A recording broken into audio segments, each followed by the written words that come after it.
Nothing wrong with me. Nothing wrong with me. Something's got to give. Something's got to give. Something's got to give. Let the bodies hit the floor. Let the bodies hit the floor. Let the bodies hit the floor.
Into pockets. I pay all the lawyers free, I'm out the docket. Sleeping and dreaming, talking to the rocket. He told me go up, I told him that I got him. So sailor up better, misses what I'm rocking. Yellow the stone, the boogie looking snotty. Walking in bitch, I'm standing tall, I got it. I got it, Nothing wrong with me. Nothing wrong with me. Nothing wrong with me. Nothing wrong with me. Something's got to give. Something's got to give. Something's got to give.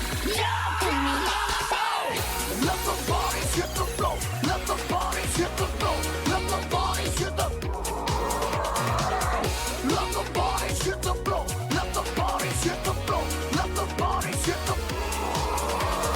Ice, can burn, can burn, can burn. Ice, can burn, ice, can burn, ice, can burn, can burn, can burn. Ice, can burn, ice, can burn.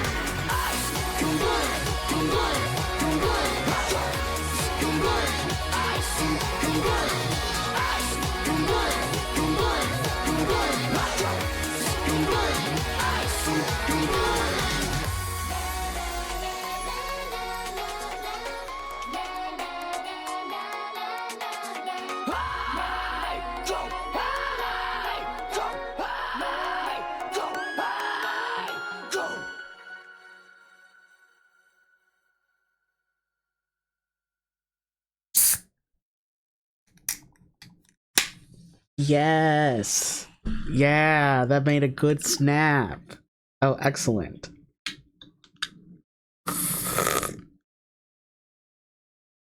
Oh, I saved opening up my sparkling water for stream only.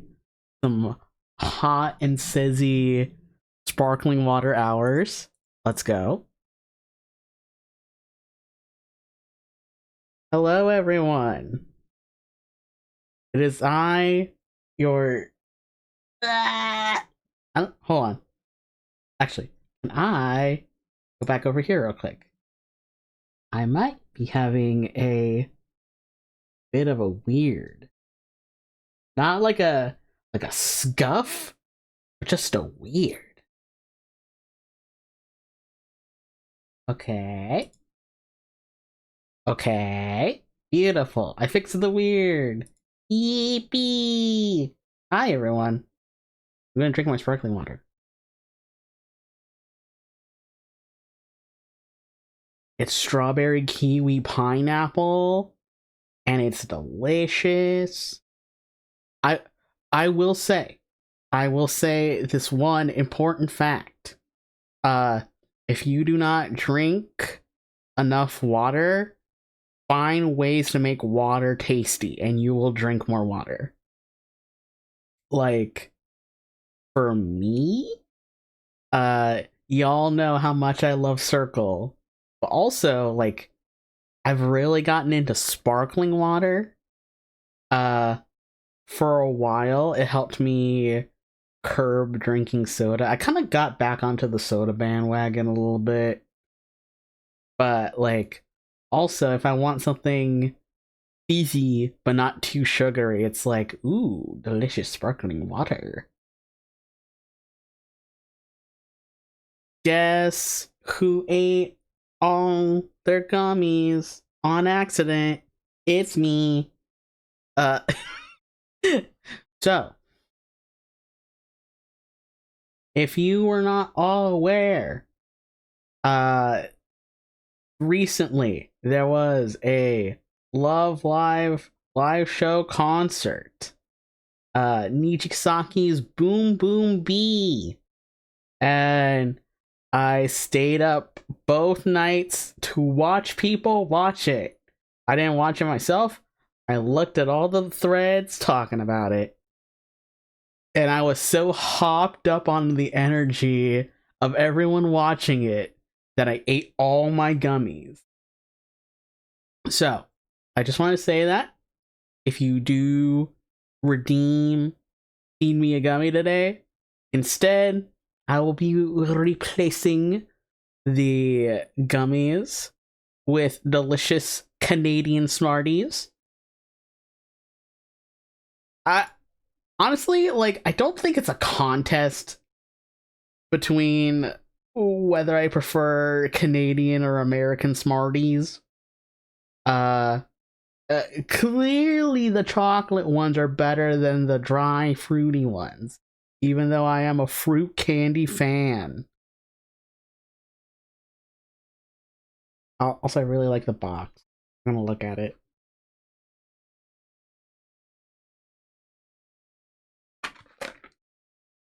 So colorful.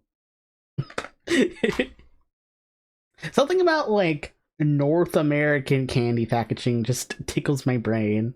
Like, I feel like European candy, especially chocolates, have, like, this kind of, like, refined elegance to it. It's like, ooh, we got the Lint logo all, like, fancy and cursive-y. We got, like, Toblerone with the beautiful mountains on the packaging.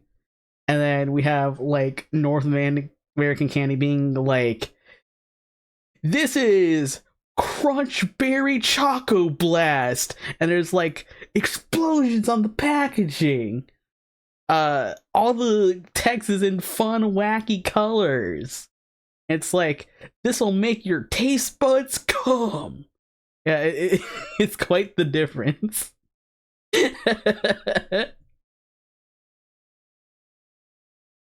Are we ready, gang? Are we ready for tier lists and quizzes and talking about the silly shit? Because I am. I love it. I love it so much. I could do it all the time. Do I want to start with this one? I have a lot saved. You can't see me drop down my bookmark folder. I got a lot of them.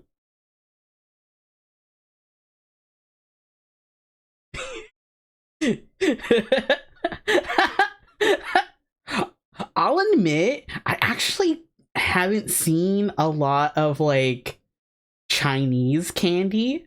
I've seen like Korean and I've seen Japanese. I feel like their Japanese especially has like that middle ground of like wacky in your face stuff, but with like the refined fonting. But like I could totally see Chinese candy being like wall of text.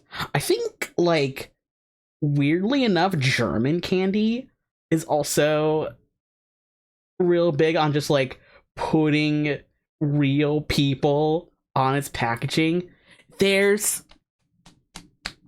a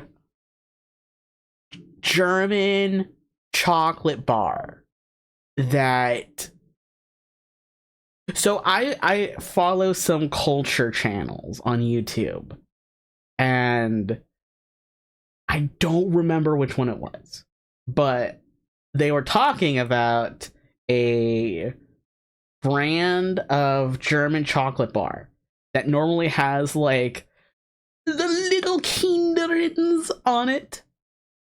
And one time that chocolate bar went from having like generic children to like famous footballers as kids on their packaging, and they got like roasted for it. Nobody liked it. So they just changed it back to generic children.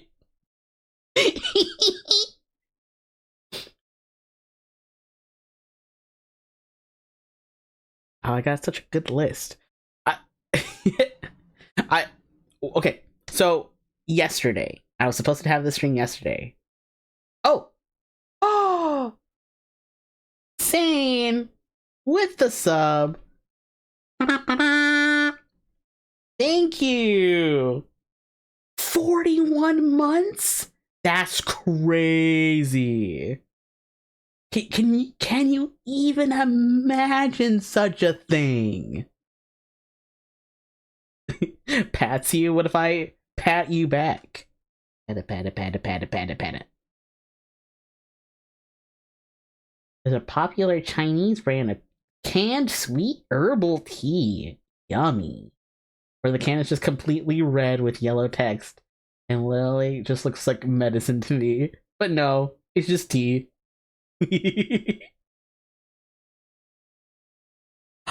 How do I say this?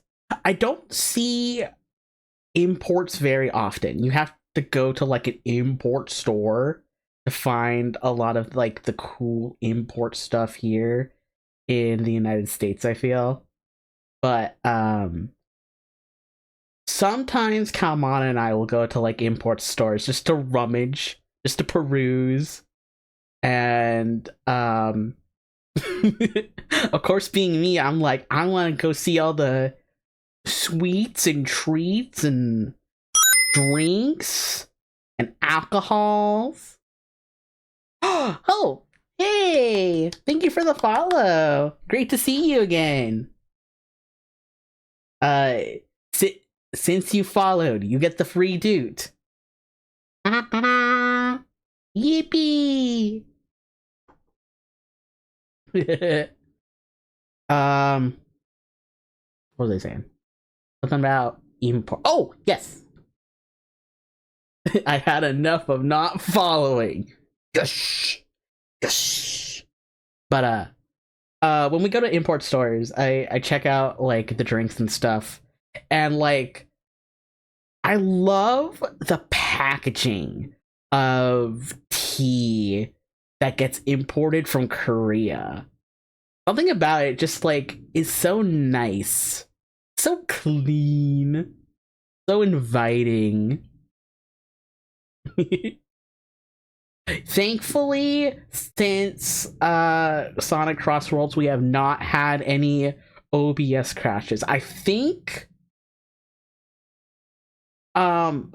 what it was is I run Sonic Crossworlds really, really powerfully.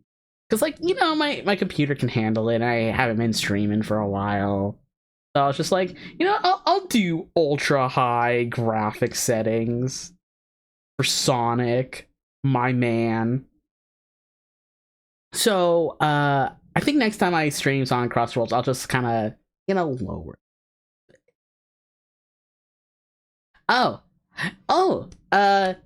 if you are wondering about the Demi-thon, I'm doing a donathon this month to try to raise money to hopefully move out.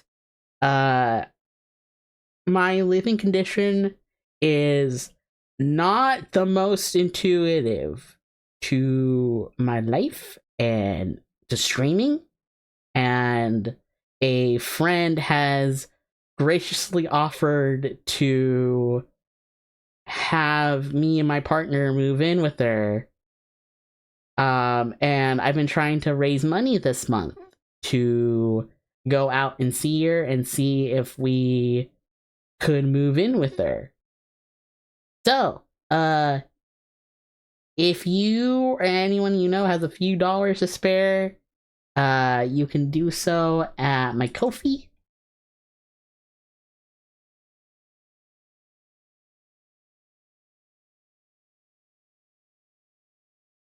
Yippee. I've done charity streams before and donathons before, and I normally put a lot of work into them, but it's been a long time since I've been streaming, so and also said friend was like, hey, you should just like run a donathon and like come back to be like the reward for it. And I was like, you know what? That's a good idea. So like this whole month's been kind of like a trial and error in getting back into streaming and, you know, raising a little bit of money. I've been doing my best. Demi does their best as much as they can. I try to do it every day. Sometimes doing your best every day can be a little difficult.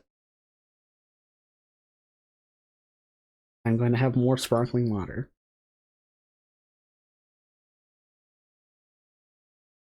I have so much water at my desk right now. I have my canned sparkling water.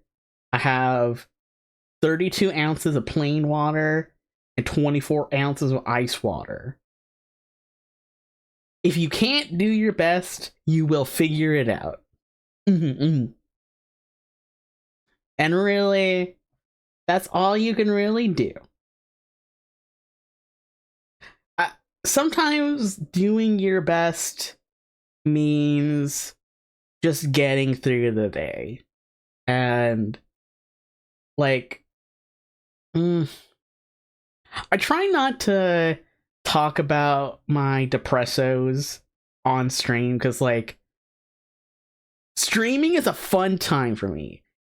Streaming is when I am my most Demeter Lupin, where I am the best bunny to ever exist, and I have a good time, and I like to spread mirth and magic into the world. But I will say, sometimes I get really depressed, and it's really hard. And I know once I move out and get work again, I will be much less depressed.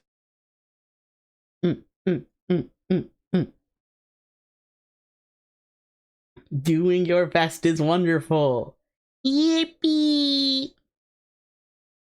Was that the Cheer Day Cheer Girl event in Sif 1? That yes it was. Okay, cool. I was like, that sounds familiar. I remember it because Katori and Maki are from Love Live, which, as everyone knows, I love Love Live so much. But Love Live used to have a video game called School Idol Festival. And like a lot of different gacha games, they had special events. And there was an event one time called Doing Your Best is Wonderful. And you got extra points for playing one specific song over and over again. And since Maki is one of my favorite characters, and I wanted to try my best for her, that song is cemented into my brain. I also remember they had like a Ruby like hype up event where they were like, this is when there was exactly one Ruby center and one Ruby solo. So it was like, play this one solo song and awaken the power as much as you can. It doesn't help that the School Idol Festival mix of Awaken Power sucks. Like, for context, for those of you who do not know about Love Live, there is a song called Awaken the Power. And it starts off really gentle, where it's got two of the characters singing, and it's gorgeous. They hit some great notes. Then they sing together, and then it goes, and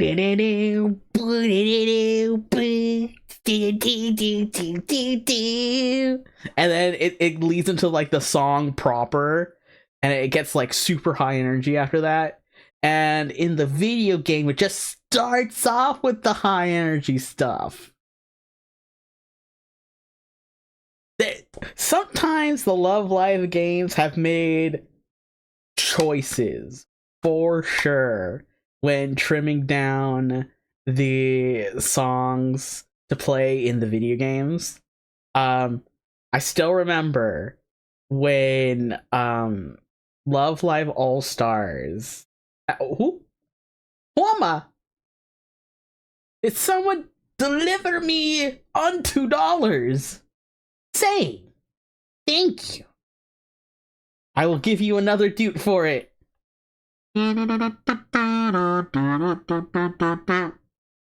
Yay! Thank you so much. I really appreciate it. Yeah, no, I was literally gonna say. I remember when Michuker Dreamer came out. And it starts with like 3 verses of the third years of Aqua. And when the song got added to Love Live All Stars, they kept 2 of them, but not the third one. My girl Daya getting snuffed. That's crazy.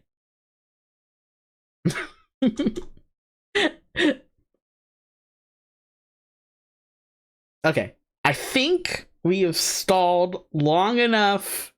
It's time to get into our cool, fun stream time with quizzes that I have scoured the web for, and tier lists that I quickly grabbed like 5 hours before stream. But first, we have a bespoke tier list from a wonderful community member and supreme gamer Stickley's Kingdom. This is the What Stickley Thinks is Hot tier list. In preparation for the stream, I did not look at who is on the list. I quickly opened up the tab, I favorited it, and I am feasting my eyes upon it right now. Right meow. Uma or Yakuza tier list. I could probably find an Uma one. That's the thing. Uma's got a lot of characters, though. But, okay. We'll start with this.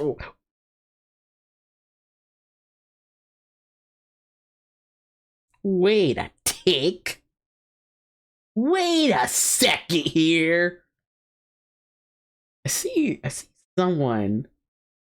I see someone on this tier list that may be familiar to you all. Who is this beautiful bun down here? Is that moi? That is moi. I am the tier list. I am the supreme champion S tier. I am the hottest of all of the hot. Get that out of the way. It's like, yes, me.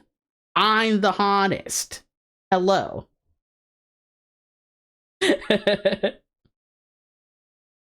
Oh, it's peak. It's peak, I'm afraid. Okay. So I was taken aback. But no, we all know Demeter Lupin is the hottest. It's me. I'm seeing a few familiar faces here. I want to go out of order so much because like a couple of these are just like making my brain explode. Oh, okay. I gotta calm down. Okay, this is a tangent, but I remember one time there was a special edition Fruity Pebbles that had like popping candy in the cereal. So you put it in your bowl, you put the milk in, and you eat it.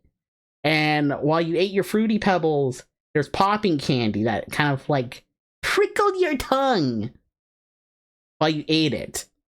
This list is doing that for my brain. You are a Fruity Pebble. Yeah. I love this twerking Quilava. Hello?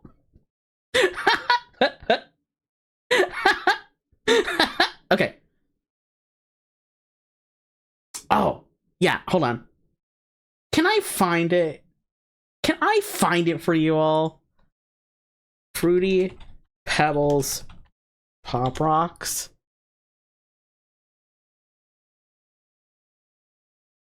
Actual rocks can be traded for Fruity Pebbles.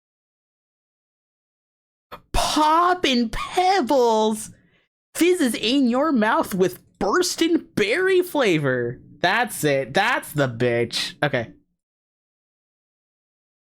This one. This is what I was talking about. Sweetened rice cereal with poppin' pieces. So not only did it have the poppin' pieces, but it weirdly had like a really good flavor to it. Like something about that berry flavor over normal Fruity Pebbles was really, really good. I also remember having like a great color palette. It's like purple, pink, red, and green.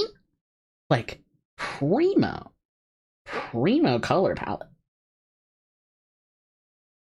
Yeah, it's just the box. Like the box has the cereal on it, but I don't know if I can find a picture of the bowl. Flintstones Funko Pop. Didn't need to see that. Oh! There is a picture of the cereal. The berry flavor is bursting. Oh yeah. That's what the cereal looked like.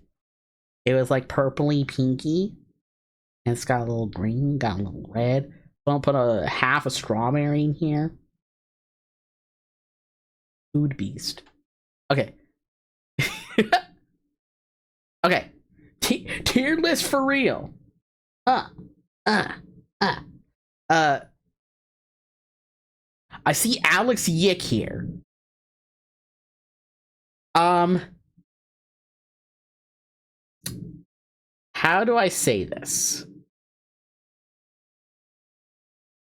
I used to not have a very high opinion of Alex Yick, but I had a boyfriend who really liked Yick. Very on brand for this guy. And like, he's a good convincer. I kind of warmed up to Alex Yick because of my ex. We're still friends. I love the guy. He's great. Ooh, Danny had a boyfriend. I love this guy still. Like, we are still being chillin'. He loves my art.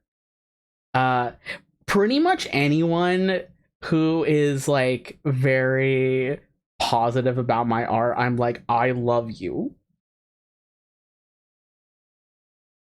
This cereal is $80 on eBay. Oh my gosh, cereal selling and trading is no joke. For real. That's oh. This is another tangent, but this is a little one. But I like a streamer who every now and again talks about Urkel O's and how like Urkel O's were like his favorite cereal back in the day because no other cereal was like strawberry banana. And sometimes people will sell or like show him stuff being sold on eBay having to do with Urkelos, like those like store cutouts. There's like a whole Urkel store cutout, and he was like, I kind of want this. I recently bought a fuck ton of American candy. Yeah. We were just talking about it. How it's so like wham, pow, in your face. Okay. So, I will say, I have an okay perception of Alex Yick. I don't think he's necessarily my type. He's so close. He's so close in such a weird way. And by that, I mean, he's very similar to said friend who is also my ex. I think he is like a firm B, like that like bench line B. I don't know who this cat is, but honestly, being like a animal is like high demi points. Because I don't know if you all noticed, I'm kind of an animal myself.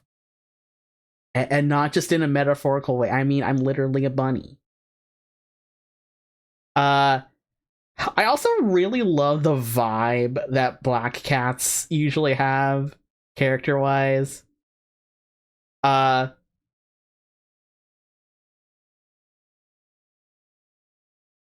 was gonna say, I can imagine this cat sounding like Keith David, but then I kind of forgot, like, Keith David already voices, like, two black cats in, like, two separate things, coincidentally enough. Is Keith David getting like typecasted as black ornery cats?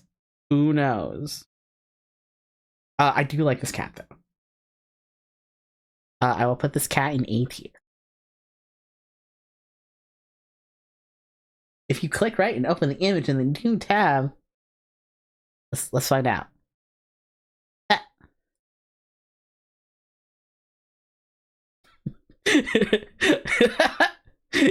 You're so stupid. I can hear this with like Kalmata cadence. This is so Kalmata core, actually. Just like a sassy animal calling someone stupid. Peak Kalmata core.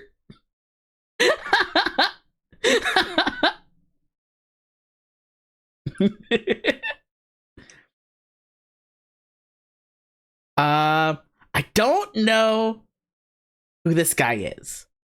Oh, what's that game? There's a mobile game that like YouTubers were shilling all the time pre-COVID, I think. Like Brawl Stars or something like that. This guy reeks of mobile game. Which normally isn't like the worst thing. It's just like the style, you know? He is from Jetpack Joyride. That's crazy. I've never heard of that.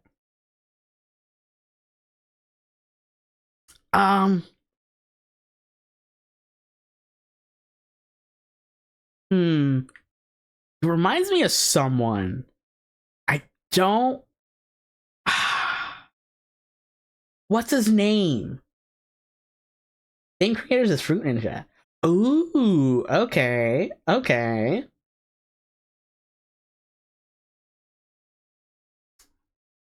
What's... I have two windows up for a reason. I can Google this.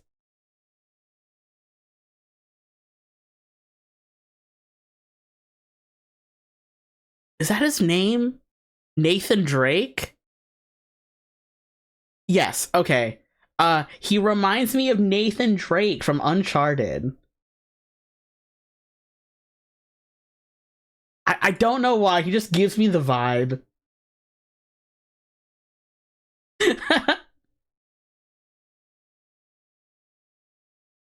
I don't know. I'm not feeling him, to be quite honest.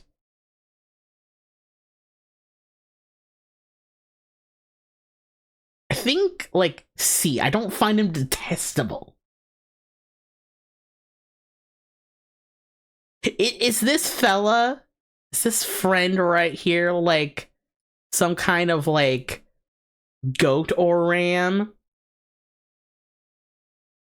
Cause, like, one, big furry points, but two, I love, what's the word for them? Like sheep, goats, and rams? I love these kinds of characters. These are all characters that Stickley's Kingdom here finds attractive. This is a bespoke tier list made exclusively for me to do. I like his vibe. He looks very chill and like you can go get some Chipotle burritos with this guy and play video games in a whole afternoon just chilling. I like it.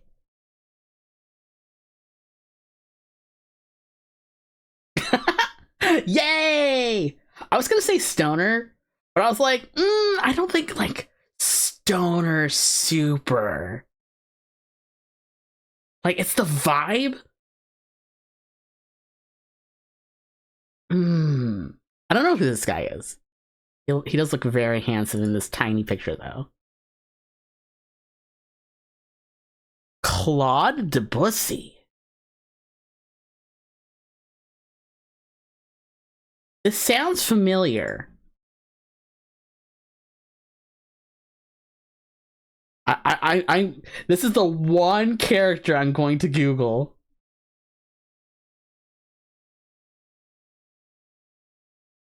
He was a French composer. Ooh.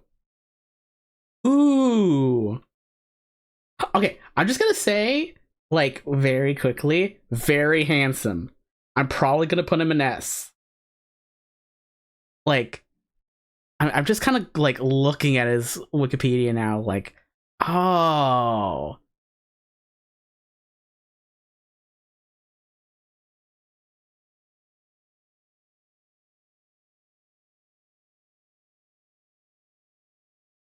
When were you born, my friend? 1862. Whoa.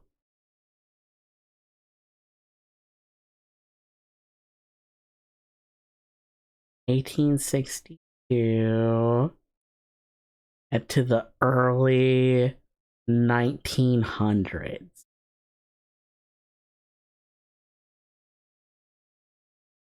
Impressionist composing. That's interesting. Musical idiom. Influence. Literary. Influence on late composers. Ooh.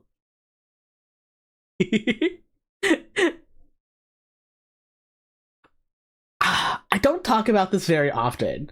Sometimes I have like a stray Blue Sky post about it, but I really like old art. Not just like painters or filmmakers, but like I'm kind of a little bit of like a classical music snob too. Like just a smidgen. I used to be really bad. I had like a classical music phase. But now it's more kind of like modern composition stuff. There's a lot of like weird experimental stuff going on. But how do I say this? I think having a a artistic figure weirdly enough appeals to my senses. Uh he can be an S tier with me. Uh let's just get Coach Z out of the way here real quick. Like easy, easy, easy. I love Coach Z, and I'm tired of pretending he's not the best Homestar Runner character. I will admit, Homestar is not as big in my life as it is with some people. Like, the love breaks. Robin especially, like, they were the ones that introduced me to Homestar Runner in the first place. And I love it. It's great. I'm not as like a walking encyclopedia of it as like the Love Breaks or Lex Temporis are. Oh my gosh. Lex is like a living Homestar dictionary. It's crazy. But I love the stuff that I have seen, and I think the best characters easily, handily, are Coach C and Strong Sad. I see a lot of myself in Strong Sad, which probably says a lot about me that I would not like to explore. We'll just kind of, keep that tucked away a little bit. But yes. Characters that have like weird dialects are great. They're so funny. It's good. It's peak. It's peak. I remember hearing about this guy. I love his look. I love his vibe. I don't remember anything else. Oh, I do love his cool stash and glasses, though. You kidding me? As I get older, more refined in my taste. Two things that I love in character design: cool mustaches, cool eyebrows. I remember being like, it was the same time I was figuring out gender stuff. So I was like 17 or 18 in human years. And I was like, you know what? Cool mustaches and cool eyebrows really like get to me character design wise. And that's been with me ever since. I do like this guy a lot. I'll put him in 8. I don't know a lot about this dude other than he's like tiny and kind of boisterous. But you know what? Like, I love the vibe. The vibe is so good.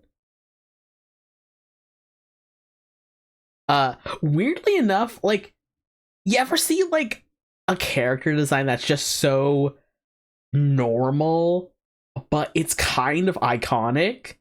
Like, that's this guy for me. Especially his shirt that just says jerk. I love that. It's great. uh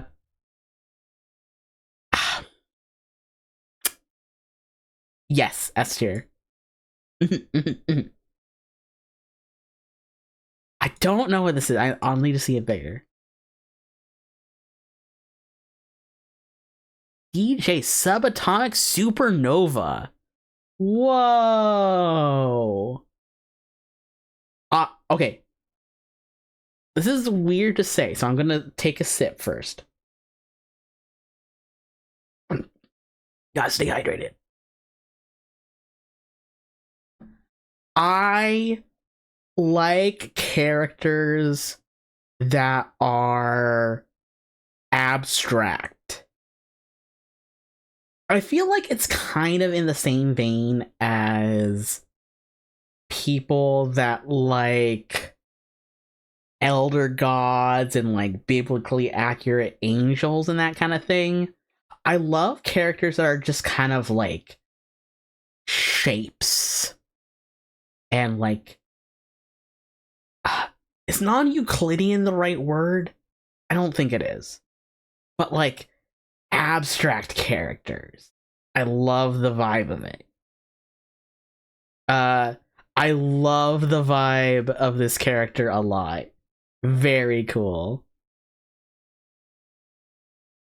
Like a high A. High A. Doc Scratch. I love Doc Scratch.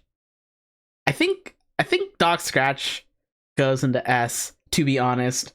Like, simply peak. I remember when I was on Tumblr back in ye olden days.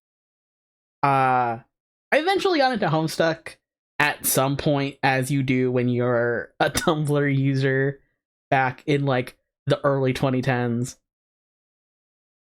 I think Doc Scratch kind of ruined object heads for me, because he was the first one I ever saw, and then later on I saw more object heads and I'm like, you know, like of course it's cool, but it doesn't have like the charisma that Doc Scratch has. I think also just being a powerful person in general, like, really adds to like the sexy factor of an object head in a suit, which is pretty high to begin with, you know?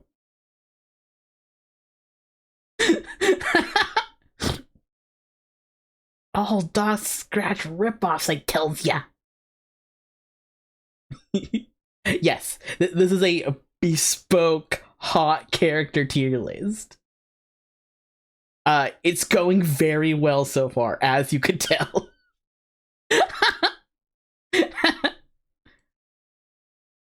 Hangudon, peak. Really good. Very good. We were recently talking about how I think more characters in Sanrio deserve to be hot. And honestly, like, there's so many characters that like fit the bill. I think Hangudon's up there for sure. He's like, how do I say this?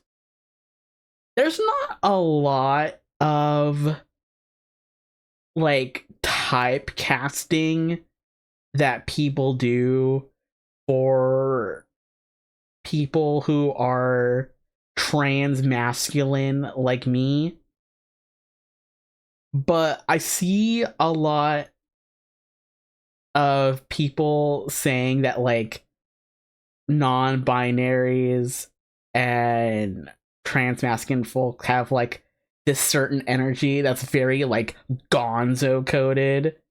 I think Hangudon has that exact type of energy. Like the colorful patterned shirts, being a silly guy, being a kind person, having like kind of like a weird cute energy, like whatever like that like vibe that Gonzo has, that's Hangudon, and it's a good vibe. He's a funny dude. I love him. He's great.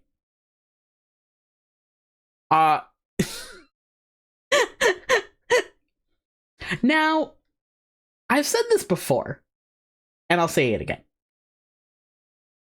I find it very interesting that I have the audience that I have and the friends that I have, because I am a humongous Sonic fan. And a lot of the people that are friends with me are like, maybe they're like lukewarm on Sonic. Like, some of them are big Sonic fans. Like, they're my people. But a lot of my other friends are just kind of like, they're furry, so like, Sonic in passing. And it's kind of interesting, I feel, in my streaming community, because I do and used to stream a lot of Sonic, and a lot of the people still with me are just like okay on Sonic. That said, the way the people who aren't humongous into Sonic show their appreciation for Sonic, very funny sometimes. 'Cause like, I don't know if like modern Sonic fans who are like actual fans of like the franchise, but also like recent fans, know who this guy is.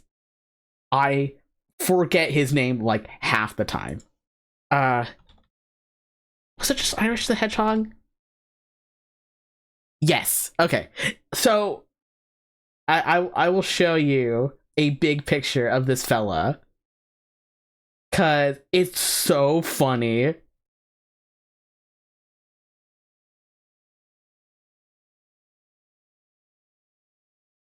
I only play the games. Honestly, I used to be the same way. And then, like, honestly, the older I got, the more I was like, I should watch, like, the cartoons. And, like, people would gift me some of the toys. And I feel like the older I get, the more I'm like, I do kind of love that Sonic is a multimedia franchise. So, this is Irish the Hedgehog. Like, the official Sonic accounts made him as a St. Patrick's Day, like, mini video. He is voiced by Jacksepticeye. His name is Irish. And I think literally that's it. He's weirdly kind of enough like the big challenges of the Sonic universe. They made him once and then did nothing with it. And they're both green. And they're both green.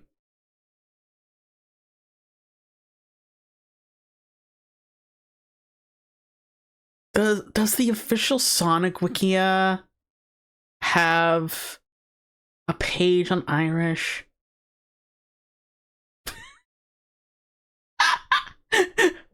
Okay, I am so glad I have another window open, because like no Sonic Wikia page, but there's definitely E621 tags for him. There's 4 entries and 3 of them are clean. You get the pass this time, E621. Oh, these are good actually. They're so cute. What? Kimmy?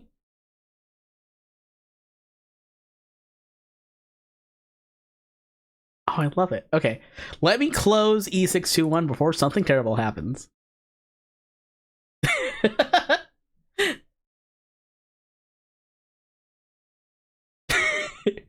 Get off the horny! I'm out of here. I like running better. But no, Irish is pretty good. I wouldn't say he's like a character I super click with necessarily. But I do find his existence very funny and interesting. There's a lot to love about Irish. So next one's Jack from Jack in the Box. High tier character, peak character design. When I was talking about how like object heads were kind of ruined for me, thankfully one of the earliest ones before Dog Scratch was Jack. I think Jack kind of has like this vibe to him that I really appreciate and like. Also, oh, can I show you guys something? I don't know if my cropping is going to look crappy or not, but I need to show you. So, back in the day, when Jack in the Box, the fast food company, was trying to clean up its image and started to really like push Jack as their mascot, they used to have these things you can buy that were basically foam car antenna toppers.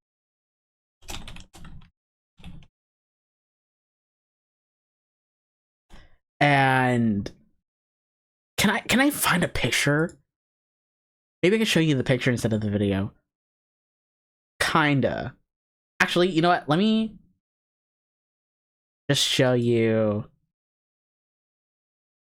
the DuckDuckGo search. Check it out. This is a nostalgic blast from the past. Back when cars used to have antenna, Jack in the Box would sell these little foam balls that you could put on your antenna, and they were so cute. And Mama Bun loved these. I remember like pretty much all the way until cars stopped having antenna, Mama Bun used to collect these and would always have one on the car. Which, to be fair, wasn't super long into my bunny life, but like I remember it. Is that a George Washington one? George Washington car antenna topper plus yellow smiley antenna ball online. My favorite was there it is, but can I get a better picture of it? I do like this one with a Doug Dimmadome hat. Oh, yes, this one. This one was made for the new millennium. I loved this one because, like, one, look how festive this guy is. It's got the hat with the 2000 on it. Got the whatever this is called. I don't know if there's a word for this, but that kind of like cellophane-y, like sparkly material that they put on like party hats sometimes. But I know Jack in the Box guy now more thanks to Nation Orange's YouTube poops. Oh, please send me some of those. That sounds really fun. There was a commercial for the new Millennium Ball that got so stuck in my brain. And like, I think like a few years back, I was like, can I find this commercial online? And I found it, and like, it was exactly as I remember, and it just like, I can't believe it stuck with me for so long. Jack in the Box new Millennium Ball commercial, please.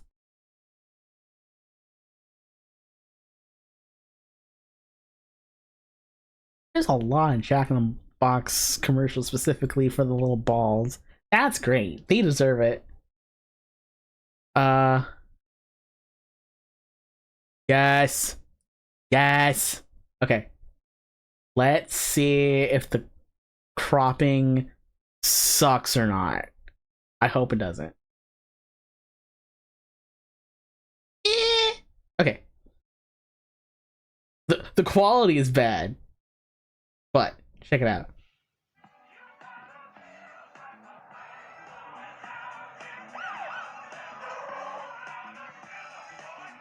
Open the flash. They're partying. You know, for antennas. Oh, I love them. Free when you buy a sourdough jam combo.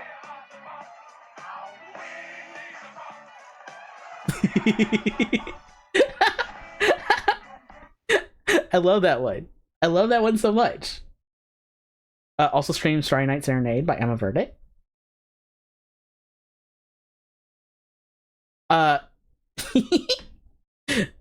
That's my big Jack in the Box tangent. Love it. Love the balls. Love the guy. Food's all right.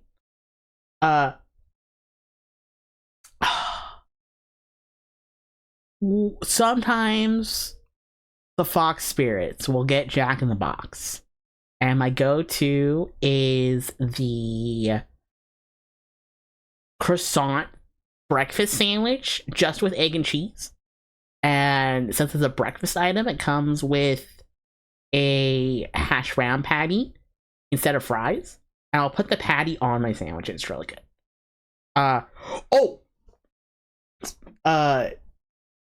Before I give Jack his verdict and we get out of here, what was it?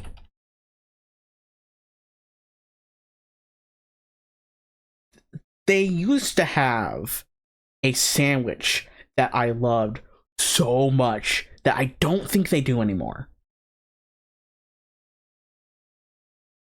Can I get it? You know, I look at it and I'm like, oh, I'm gonna show this on stream and admit that I ate it. But you all know I eat garbage out of a trash can whenever I can, so it's like, eh. This beautiful beast is the chicken tater melt sandwich. It has chicken patty. It has hashed brown. It has Swiss cheese. It has bacon, but I asked them to take that off. It's got mysterious white sauce. I loved this sandwich. It was so good. I don't think they do it anymore.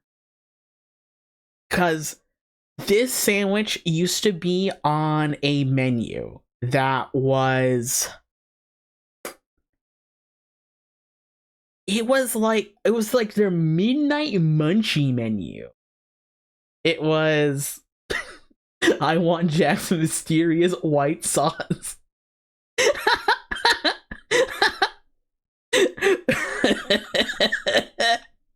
I knew what I was doing. But no, it was on a menu that you could only get at like the weird hours from like, I think it's like 10 p.m. to like 5 a.m. Something weird like that. And like they would have food like this on that menu, and it was like it was for me specifically, the kind of person that will eat super garbage, and I loved it. It was so good. I don't think they do it anymore. Yeah, we're talking about Jack's mysterious white sauce and the chicken tater melt. Okay. I've tangented long enough. Jack goes in S tier. I wish I could get you Jack in the Box food stick, Lee. Like, I feel like a lot of Americans say that Jack in the Box is just kind of like modestly middle tier. But the cool thing about Jack in the Box is they have breakfast all day. So if you're someone that just loves like breakfast sandwiches, you can go to Jack in the Box and get like a sausage or like an egg and cheese on a croissant, and you can just have that whenever. I didn't even have Jack in the Box the one time I went to Dallas. Yeah. I think like outside the breakfast stuff, I know a few people that like the mini tacos, which like honestly so cool. Like they got mini tacos. I'm a big fan of their chicken teriyaki bowl. Like, you know, sometimes you want fast food, but you don't want like a burger.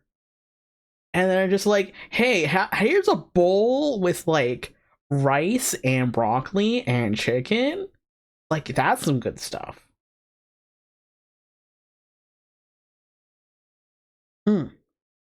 Uh, it's funny you mentioned like going to Dallas and not trying a fast food, because honestly, the one time I went to Texas, Love Break and I went down and we went to the Grapevine Mills Mall to go to the Rainforest Cafe. So I kind of associate going to Texas for food as going to the Rainforest Cafe. It was the first time I went to a nice restaurant after turning 21 in human years. And I had my very first alcoholic drink at the Rainforest Cafe. It was a Mongoose Mai Tai, and it was delicious. Also,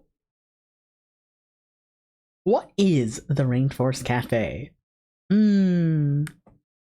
Well, I'll have you know, it is a immersive restaurant experience where you, dear eater, can visit the rainforest and order overpriced middling food, but in an immersive atmosphere where animatronic animals sit right next to you, and every like 20 or so minutes there's thunder in the rainforest.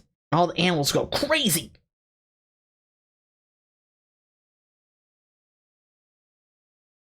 Not is, was. Ouch. Ouch. Deceivingly not a cafe. You know, like, I'm no Ted Nivison / Eddie Burback. I don't think I could go to every single Rainforest Cafe, even if I wanted to. But I will say I have gone to at least 3. I've gone to the one in Texas. I have been to the one in the Arizona Mills Mall when I was a wee youngster. And I went to the now closed down, never to be seen again one near Disneyland. There used to be one at Disneyland, and it closed. It was like one of the first ones to close, weirdly enough. But I've been to that one. Alice, the lad. I was gonna look something up. Oh, can I show you pictures of the Rainforest Cafe? Can I show you the beautiful sights? Yeah. Yeah. That's the stuff.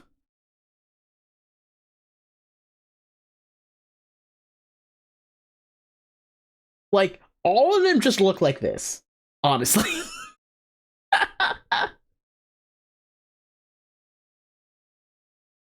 Yeah. Yeah, that's kind of the unfortunate thing about Rainforest Cafe. Like, when I was little, they were so cool. Because, like, see this right here? That is just like a fish tank.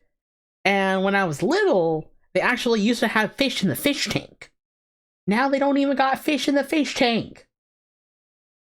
It's kind of weird because, like, they do upkeep the animatronics still. Like, the decor is still great. The animatronics are still really cool. There's one of them that's like got a little mini like water dark ride at the restaurant. But like they don't have the fish anymore. I'd go on a date there. I'm not going to say which one, but Kalmata and I are in like a day's travel to a Rainforest Cafe. And literally, since we got to where we are living right now, I've been like, Kalmata, I want to take you to Rainforest Cafe. I've had the alcohol. I had the okay food. I have not had the sparkly chocolate cake. I I kind of want to get the sparkly chocolate cake. Is there a picture of the cake? Yes. Yes. Oh, what's the best picture of it?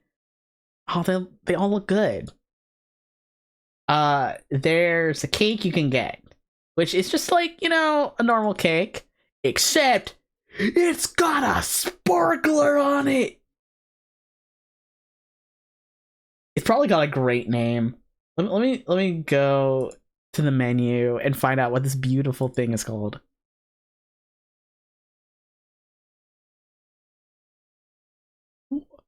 Huh? Huh? Okay. This is unprecedented. I'll bring this back after I find the name of this cake. Uh, it knows. It knows. Order online. Sure. I'll order online from New Jersey.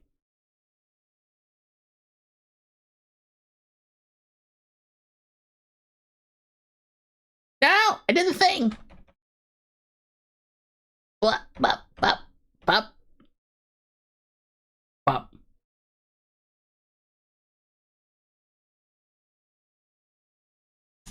I've been numbpadded. I XY9973632.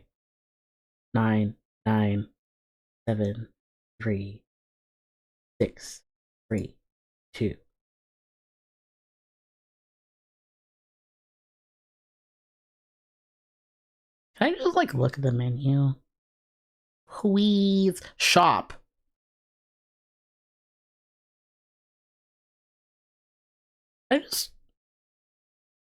Why is it not letting me look at the menu? DoorDash. Okay, fine. I'll look at the DoorDash. You can't get the cake with a sparkler from a DoorDasher.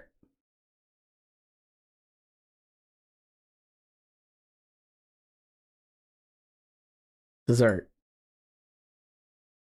Cheesecake. It just says volcano. Okay, just trust me. There's a fun, fancy name for this cake. That's all I'm going to say. Let's close this. But I did not know, coming on to the Rainforest Cafe website, that there is a brand new cake for the 30th anniversary of the Rainforest Cafe. It's getting a little hot. I should probably turn on the fan soon. What is this? 4 layers of red velvet cake and chocolate cake with cream cheese icing, with cascading white and dark chocolate sauce, rainbow sprinkles, and chocolate candies. Here for a limited time. Can I look at the Wild Bunch? Can I show you the mascots from the Rainforest Cafe? Please.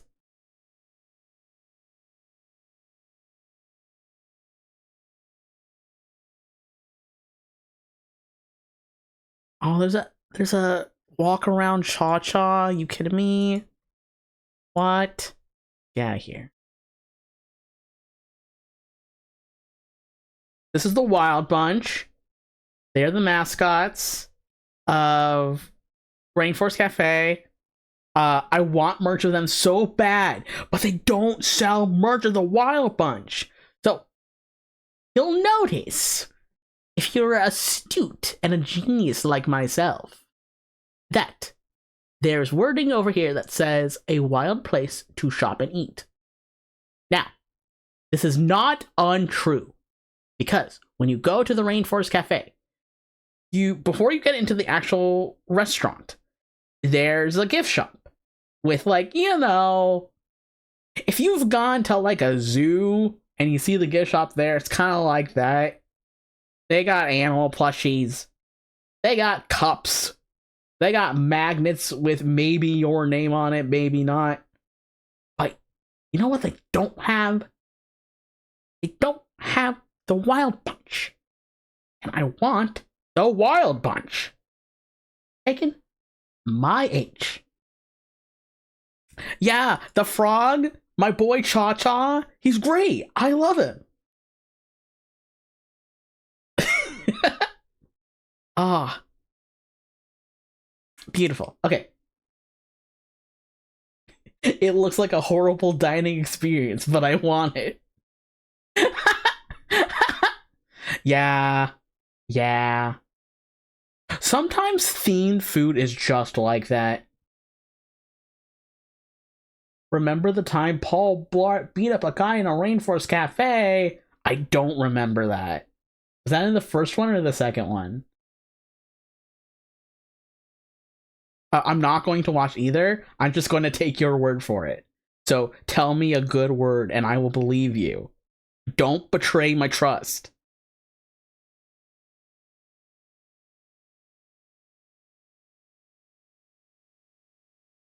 No, you would think. You would think they would cater to all the animal fans, including the furries, with their Wild Bunch. But no. So, like, occasionally they'll have like a shirt with like the Rainforest Cafe logo that has like a normal tree frog on it, but none with like they don't even have like janky like carnival tier plushies of the Wild Bunch or anything.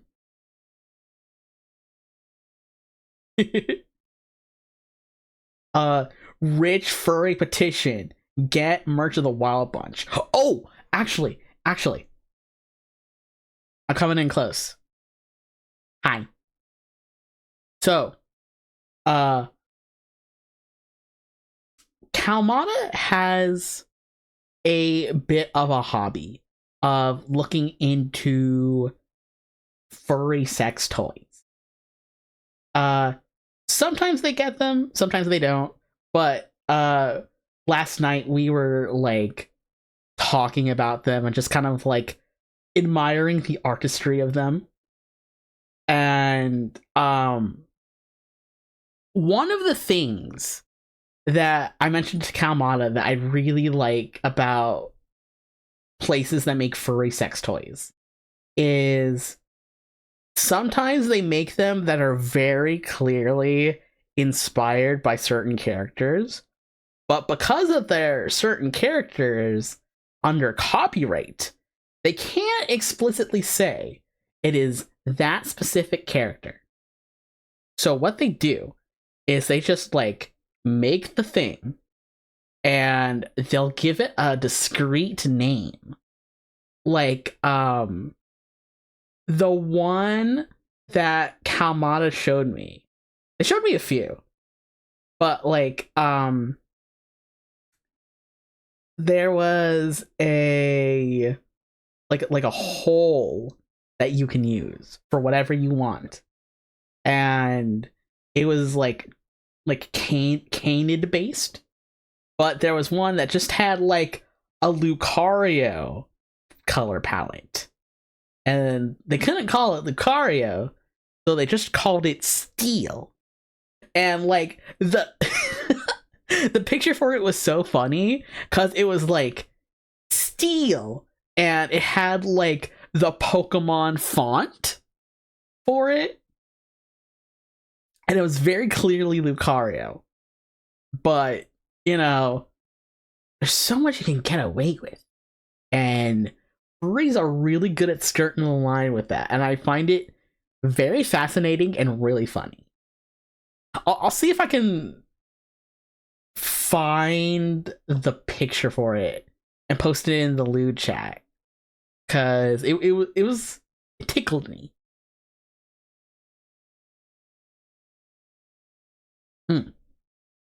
Speaking of furries, I like this bear. This is a cool bear. I don't know why, but this bear feels very Kalmata coded. Not like Kalmata's personality, but a character that Kalmata would be attracted to. It's got that vibe to it, I think.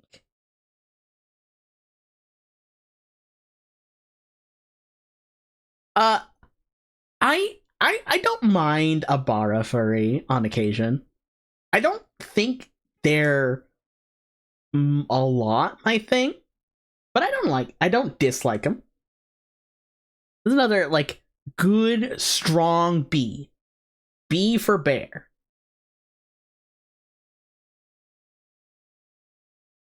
I must see this guy up close. Hmm.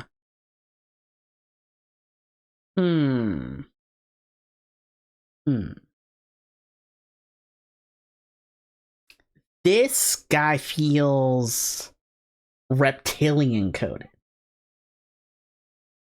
I don't know how to explain it. I think it's like the colors and the little curl in the hair. Correct? Ooh, nice. Bunny knows their character design. Beautiful. Also the eyes.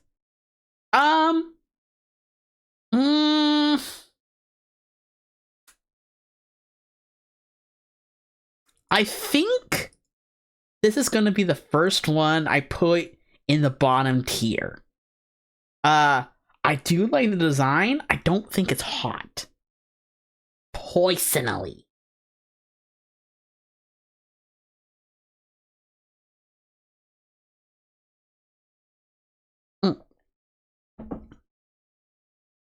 I'm going. I'm heading down. Heading down. I'm going to turn on my fan. Oh, it's hot. Why is it so hot in the winter? I was telling Kamada about this, I think yesterday too, but like, I don't know what it is about the Fox Spirits, but they keep like the house temperature like high 70s, and that's a little roasty toasty to be keeping the temperature in the house, I think. So like it'll be like it'll be like 50 degrees outside, and I'll have the fan on and the window open, and I'm like, finally the temperature is balanced.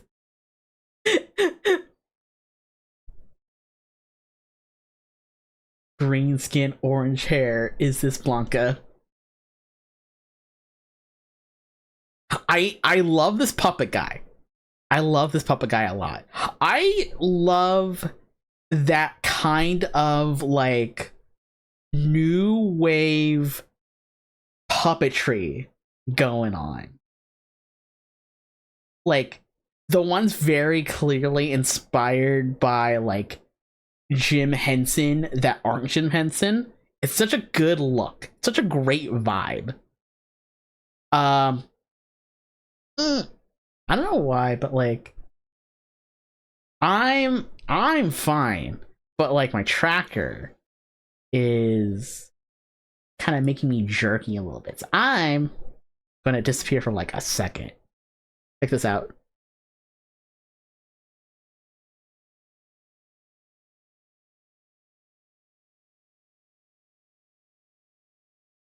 Oh, I wonder if I need to update it.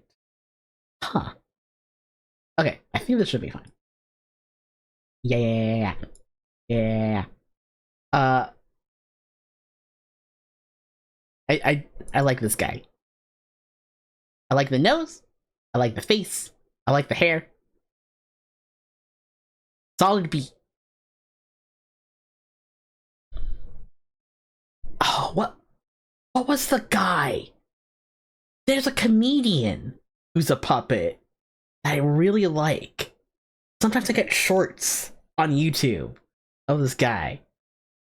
He's really funny. Randy Feltface. Yeah. I need to watch more Randy Feltface. I've been really getting into like stand-ups recently. Especially like overseas ones. Lots of British, lots of Australian. I love Randy Feltface. I think like there's like a whole special of his on YouTube. Last time I checked. Let's just put Orange where he deserves to be, at the tippity top of the list, because Orange Eminem is clearly the hottest Eminem. And that's not just me projecting my anxiety onto Cartoon Candy. Orange Eminem is a like Orange Eminem defined the genre of wet pathetic meow meow. Honestly. And then they made the was it pretzel or caramel? The commercials where like Orange had basically like a weird kind of like tensioned romance with the filling that was going to fill his body. Like talk about like high concept yaoi. Both of them. Ooh. I think it was like the caramel that had the glasses and was kind of like a dominant nerd. Oh, it's Moss. Hi, Moss. Right now I'm talking about Eminem's Yowie. So you've come in at just the right time. Oh, please let me find the caramel character. Is there like an Eminem's Wikia? Eminem's Wiki. What's the Wikipedia page for the fandom wiki? Yeah, no, this has been a very, very good tier list so far. Honestly, like, I'm not surprised that Stickley and I are on such a similar wavelength, but just seeing it in action really makes you think.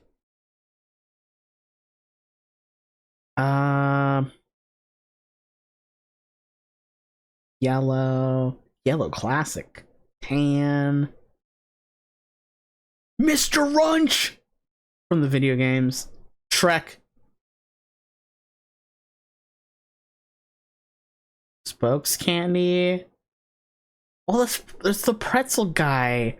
I swear to God, there was like a cube of caramel that had glasses and I think like a clipboard, who was kind of like very like chicken tendies and RuneScape coded. I can't find him on the Eminem's wiki, but I swear he was here.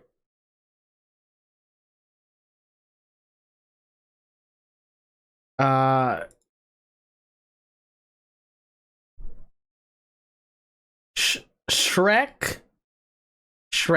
Hold on.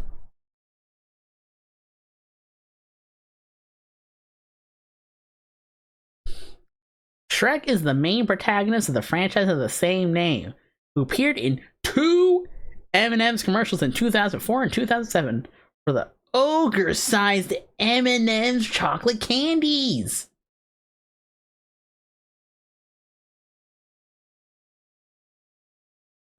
Age 108.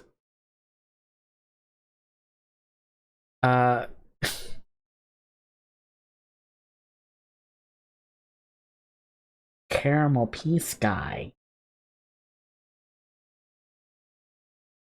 Shrek Gilf. I also have never had a Shrek candy before, but I have had Shrek food.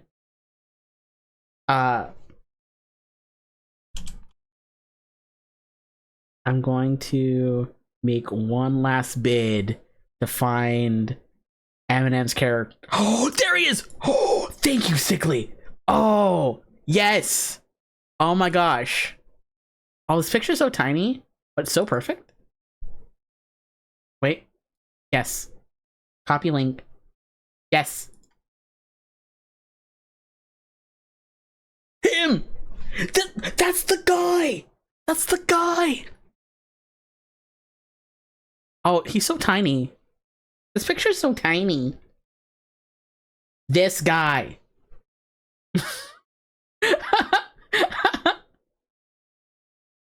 He's hitting that actually. Honestly. Also, I love his eyebrows. Look at those.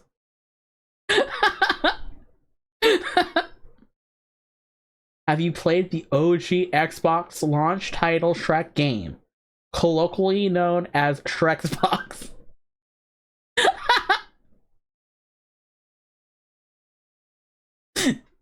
So tempted to eat sweets, including the caramel piece guy.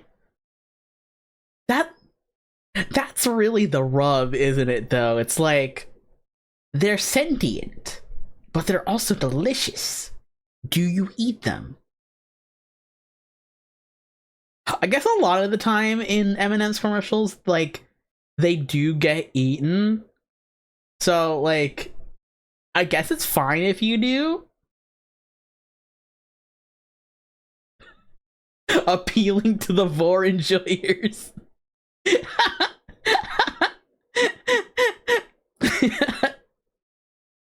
I was gonna say something about Shrek. What was I gonna say about eating Shrek? Oh, yes. Oh, can I find this? Can I find this?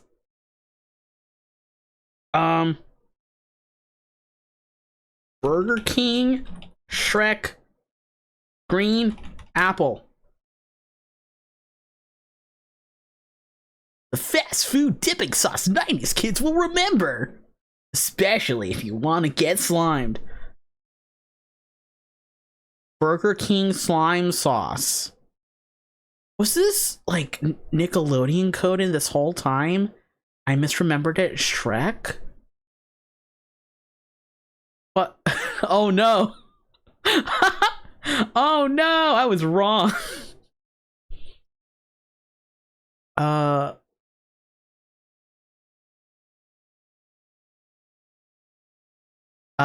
Enter Burger King. In 1999, the burger joint introduced the not particularly catchy named Gooey Apple Green Slime Sauce.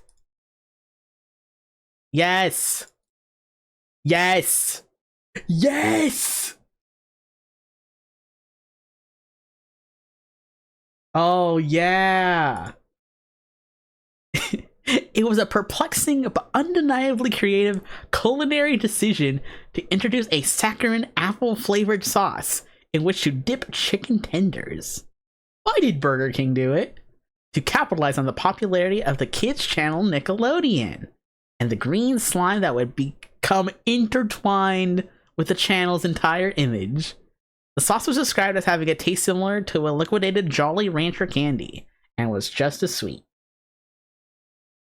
The sauce was marketed as part of the Burger King Big Kids meal, which contained more chicken tenders or a bigger burger, but also a back-to-school supply like a calculator, rocket pen, or dry erase board in lieu of a toy. Who said fast food was bad for kids? Burger King's dalliance with green slime sauce was enough of a hit that 2 years later, Burger King went back to the slime well for their Choose the Ooze promotional campaign. What a name! Choose the Ooze. This included green ketchup, green Minute Maid cherry frozen beverage, and of course, the titular dipping sauce, now renamed Gooey Green Apple Ooze. The campaign ended May 6, 2001, just 2 weeks before the original Shrek movie, making it a natural tie-in for a company whose targeted demographic was 4 to 10-year-olds. Okay, so it was like tangentially related to Shrek, just not like 1-to-1. Okay.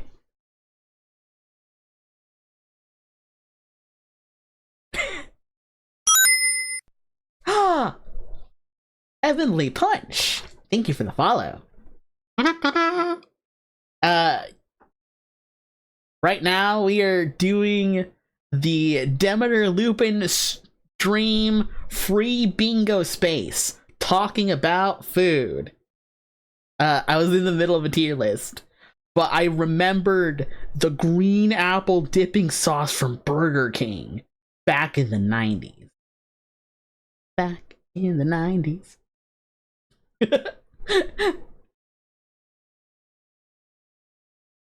Fuck Szechuan sauce. This is my white whale. Honestly, like this, I still remember it. Many moons later, I loved this sauce. It was so good. Got nothing better to do on house arrest. Honestly.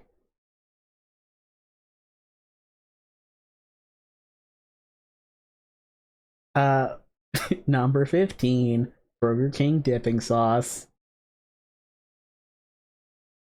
Okay.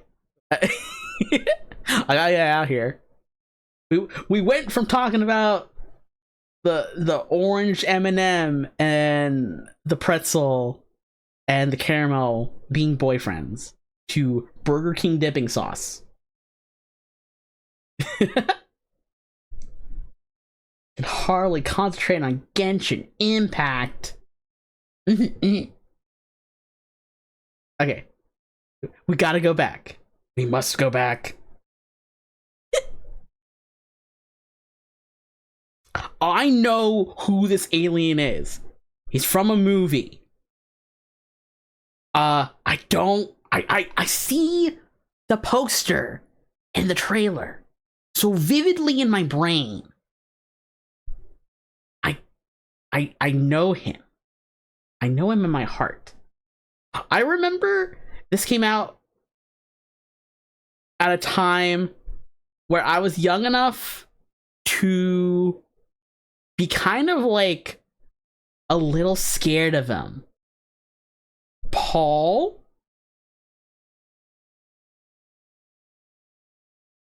How do you all know that this guy is Paul?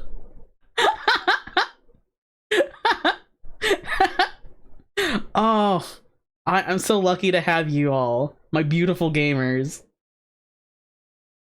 Paul's my favorite movie. I will look into Paul for you. If I find it free somewhere, I will watch it with Stickly in my heart. Paul coded. Can I read like the first paragraph of the wiki synopsis for this movie? Or at least just to get like a hit of the vibe.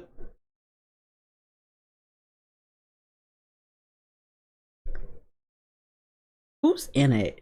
Simon Pegg, Nick Frost, Jason Bateman, Kristen Wiig, Bill Hader, John Carroll Lynch, Blythe Danner, Thorny Weaver, and Seth Rogen. Ooh.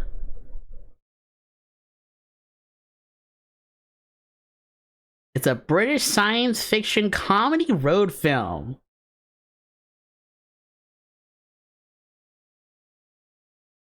Starring Pegg and Frost with the voice and motion capture of Seth Rogen as Paul. The film follows two science fiction geeks who come across an alien. Together they help the alien escape from the Secret Service agents who are pursuing him so that he can return to his home planet. Ooh.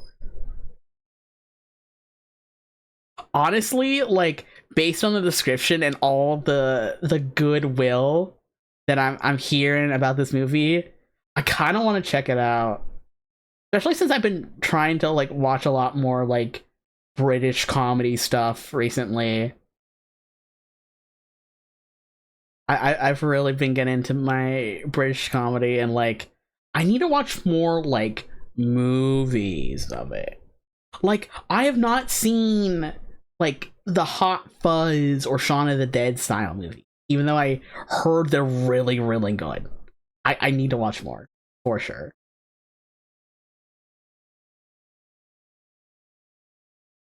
It's got 70% on Rotten Tomatoes. Beautiful.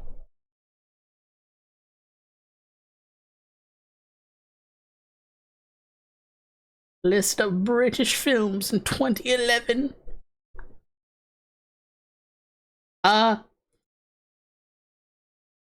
Knowing this guy sounds like Seth Rogen, I will say I am open to the movie being fun and great.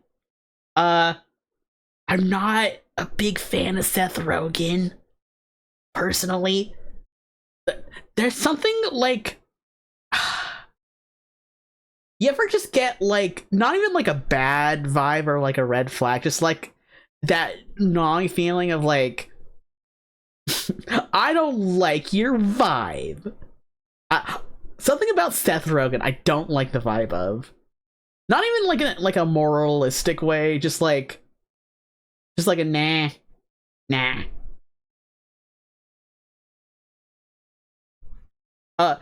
This vote is subject to change. I'm going to put him in D tier for now. Where I come from, we just tell each other to straight up fuck off. I wish I had the capacity to be a fuck offer. Like, I feel it sometimes, but not even like I'm not the kind of person who's a fuck offer. Rogan does not sound like a trustworthy name. Weirdly enough, like, Calmada's a really good fuck offer, to be honest. They're really good about it. There's so much I can learn from Calmada. And I think that's why they are me love, me precious, my darling fops. I don't know who this little Yeti is, but they're so cute. Oh, I know who this is now. This is the mascot from the Vancouver Olympics, and not just because it has like the Olympic rings and Vancouver right there. I know who this is. I've seen this squatch before.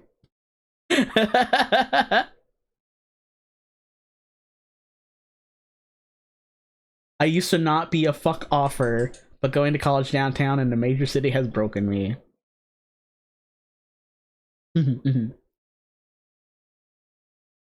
One time, I think like not too long ago, Calmada and I were in a voice call, being gay as we do, and I was just kind of like we were kind of like casually smash or passing the Olympic mascots, just like for funsies.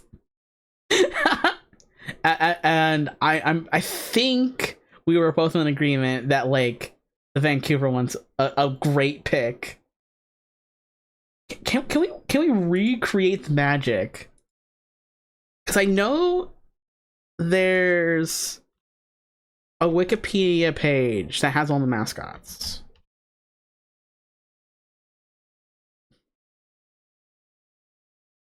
List of Olympic mascots.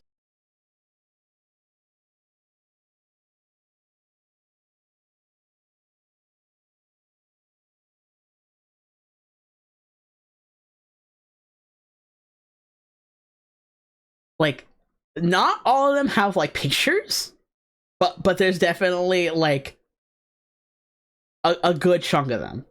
So we'll go through it very quickly.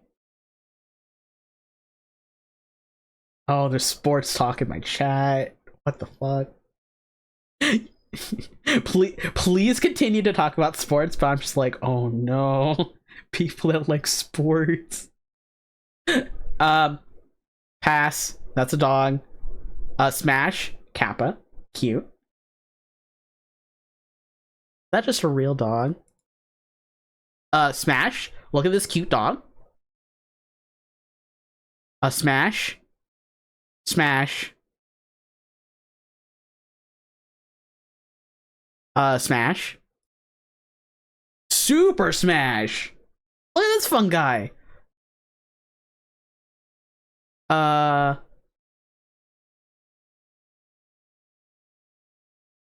Oh, these are the Australian Olympic mascots that everyone hated. I don't hate them. I think they're fine. I'd pass, but I think they're fine. Now, Fatso, the fat arsed wombat. Not only is he a smash, but this is like my peak smash. Like, look at him. He's amazing. Like, he's Fatso, the fat arsed wombat. How can you compete with that?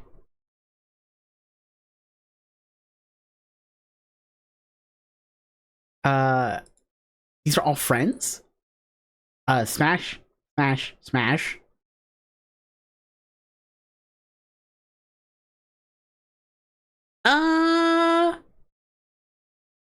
Pass. Pass. Ooh. I'll take a snacky. Absolutely. Ah. I don't have my gummies, but I do have my Smarties.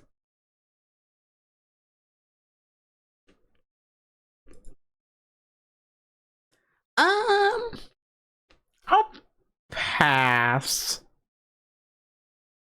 on these fellas. They are cute. I'll pass on them. Double smash for sure. Also, look at the little mascot costume of the fella. He's great.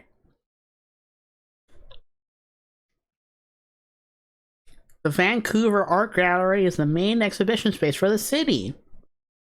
The tower of the Fairmont Hotel right behind. Is that a beaver? Not an official mascot, but their designated sidekick. Oh, cute. Oh.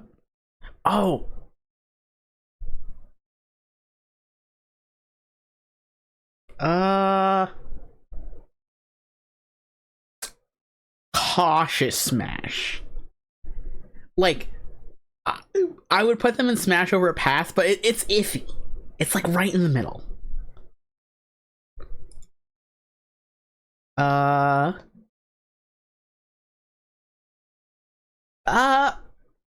Pass? Smash. Smash. Oh, also Super Smash. This is like my second pick after Fatso. I love this guy.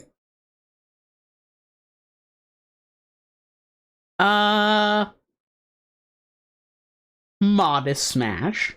Modest Smash.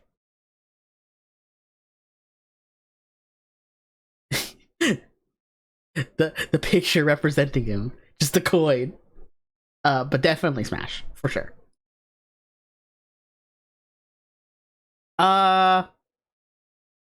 Pass. Pass on the panda. Oh, the cap guy! Oh, Smash, but it's a weird one, you know? Is there a big picture of him? Yes! Oh, I love this guy. Like, design-wise, I love this guy.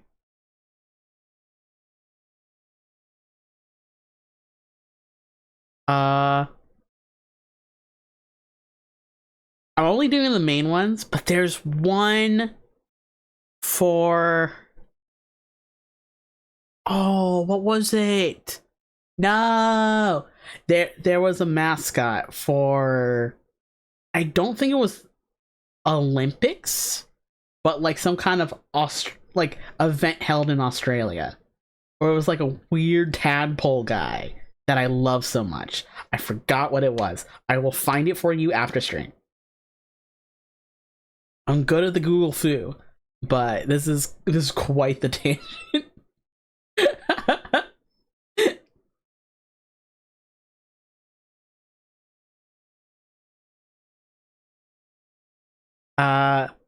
Huachi can go in 8 for sure.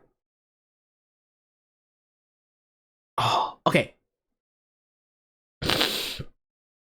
Sans is interesting. Like, for those in the know and for those who don't, I love skeletons. I think skeletons are hot. Real demi heads know this. And as I've explained in my Skeleton Smasher Pass stream that I did like a couple of years ago, one of my biggest like fictional character crushes ever is Papyrus from Undertale. I love Papyrus with all my heart. He's my boy. I love him. It kind of puts me in a weird place when people ask me about Sans. 'Cause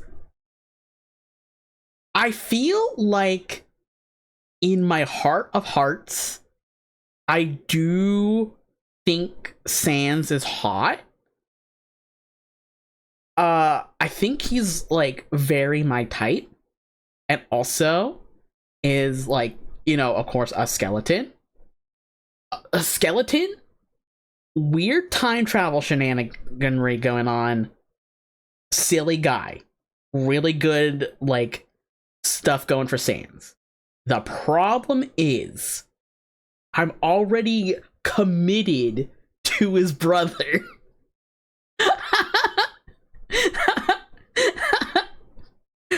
Like, how can I justify that in my heart of hearts? Like, I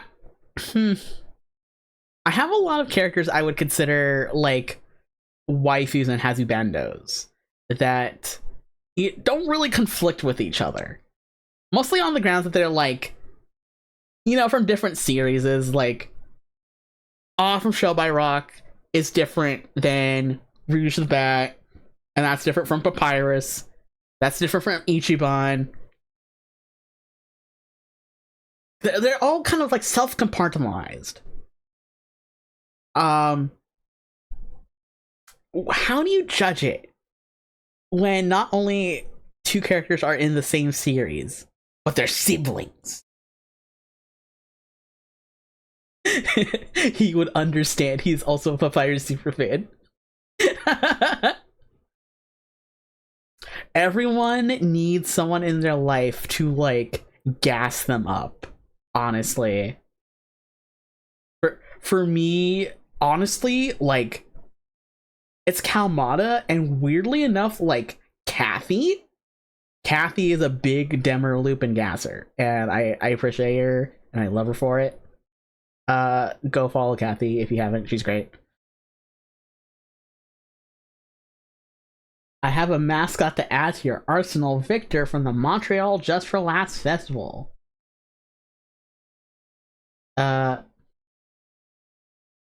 Just for Laughs, Victor.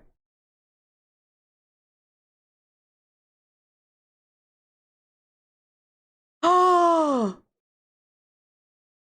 Oh, what the? I love this guy. You kidding me? Oh, oh, he's so Little Caesars coded. Honestly, I'm just gonna pull up the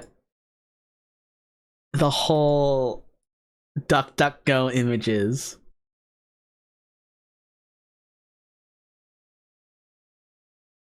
Oh, I love this guy. Like a little goblin. Oh, there's plushies. Oh, the plushies are cute. I want one. Excuse me? I feel like if I was like super rich, I would have like a collection of merch from weird and obscure mascots. I would also be like a super donor for Nyango Star, because Nyango Star is like my favorite Yuruchara. Victor meets the whammy. I'll just like fan art of Victor. Little statue. I like this one. The charisma of this man's.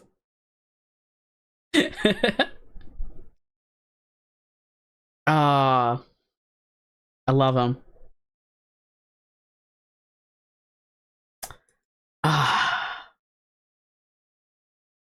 I think even with the weird baggage associated with it, I still want to put Sans in A, for sure. I think if it didn't have the weird baggage, it would be an S for Sans. But like, how do I say it? Sans is great, but there's already someone so similar that's even more my taste. And like I'm always gonna be comparing it in my brain meat. Honestly, very real monsters coded. A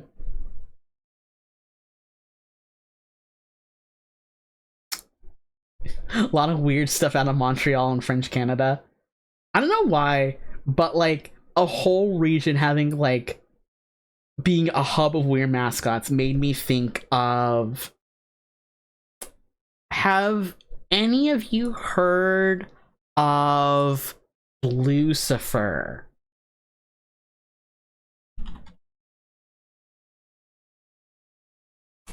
Like, it's kind of a weird thing, but the Denver airport in Colorado has this kind of thing where they're kind of like cryptid coding themselves a little bit.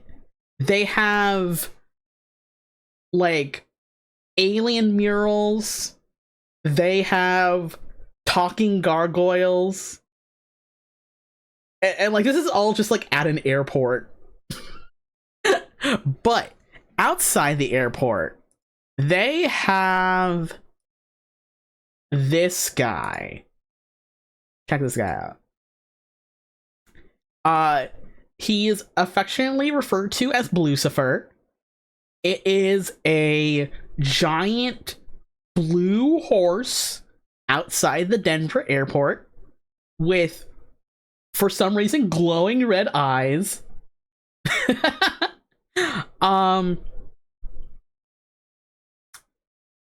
Also, the artist, if I'm not mistaken, like was killed or injured by the statue falling on him. So like even in its conception, Lucifer had like this weird ominous aura about it. Blorts.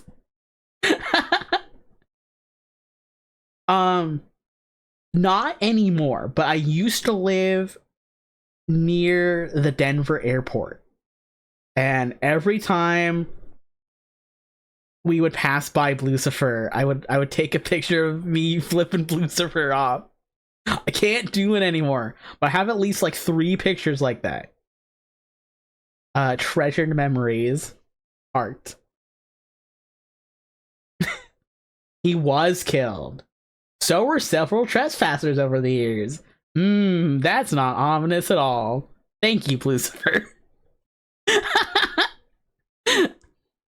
Can I find you a picture of Lucifer at night with the beautiful glowing evil eyes? Yes. Yes. Yes.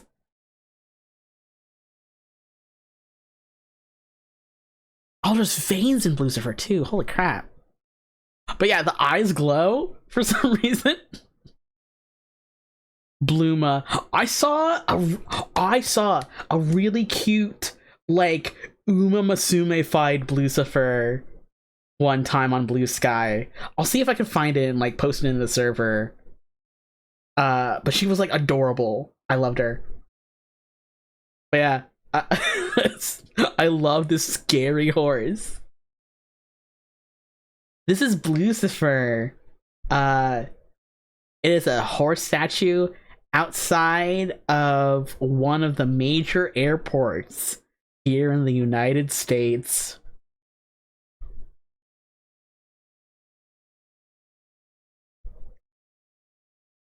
But yeah, something about like being told that like French Canada has a lot of goofy mascots made me think of Lucifer in the Denver airport.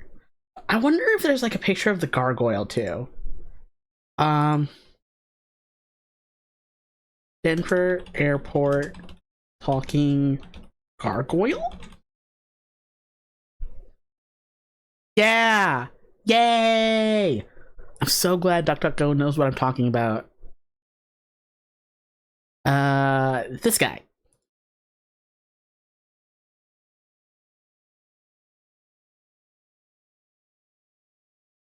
Uh, right outside one of the doorways from luggage pickup to outside, there's a couple of gargoyles that look like this. And this one talks. This one says a few different things. And so when I used to be near Denver Airport, I knew about Lucifer. I did not know about this guy. And one time when I was in the airport, I heard him. And it sounded like so around you. It was a very like surround sound speaker that they give this gargoyle. So it kind of made me go like, what the heck was that? And I didn't realize until later that it was the gargoyle the whole time.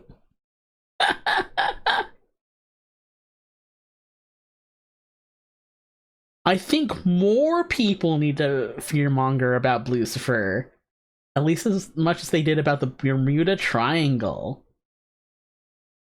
Like, did you know there's just an evil haunted giant horse statue in Denver? Honestly.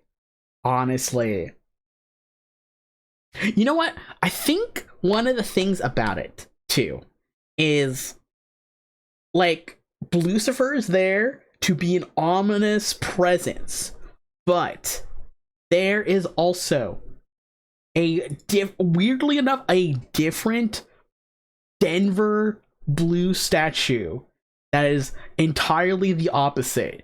It is just like a beacon of good vibes.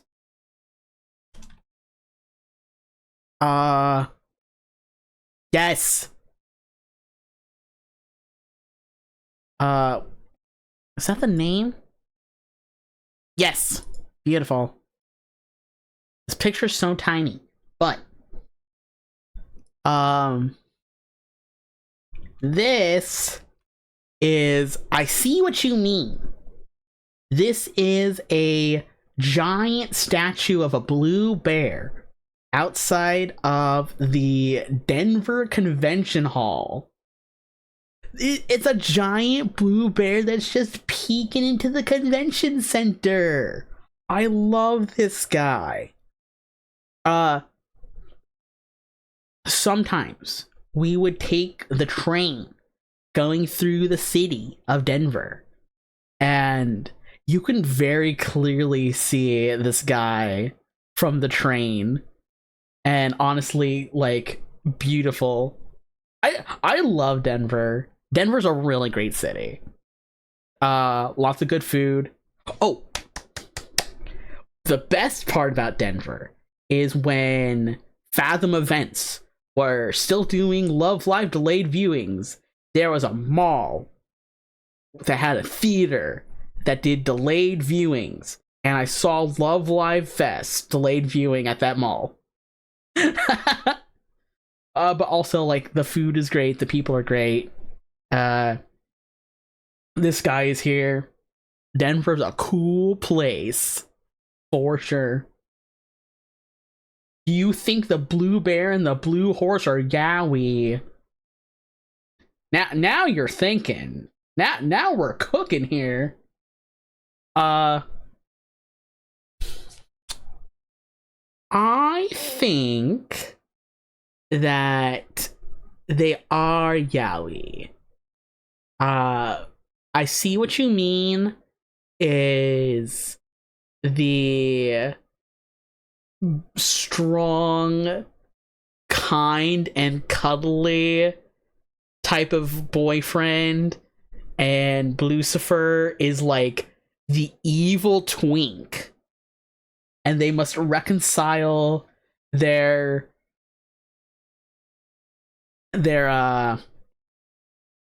how do I say this? They got like angel versus devil kind of shit potential, except they're a bear and a horse.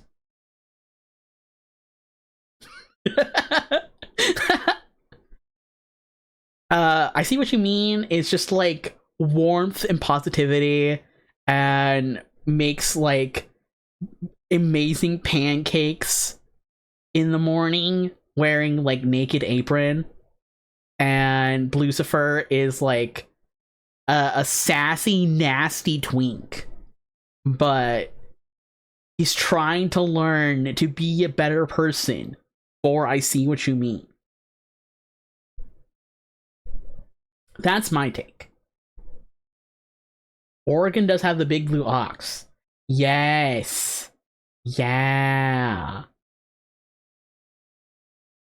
I think, like, doesn't Minnesota also have a Babe statue as well? Or is it just Paul Bunyan? Oh, what was it? Is that still there?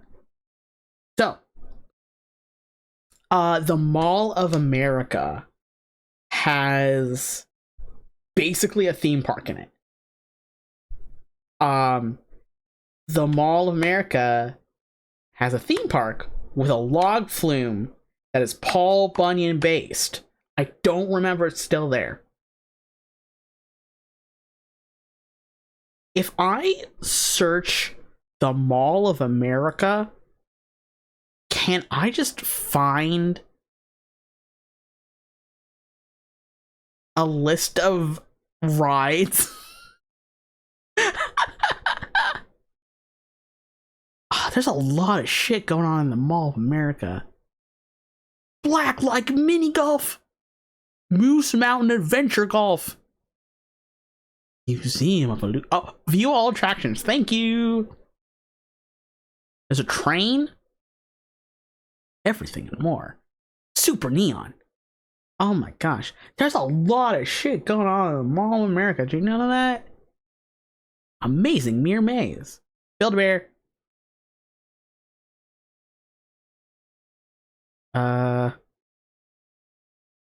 M&M's.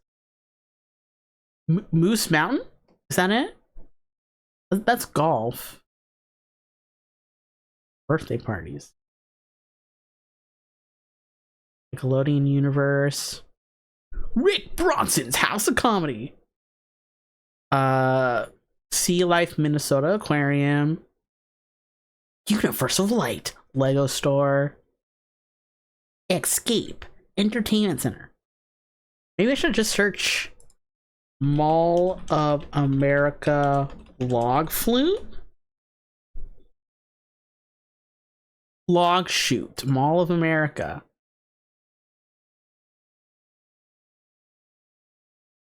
Enjoy an exciting water adventure as you travel through a cavernous mountain ending with a 40-foot drop. It's just one picture. I swear, log shoot at Mall of America has Paul Bunyan on it, though. I think. I'm like mostly sure.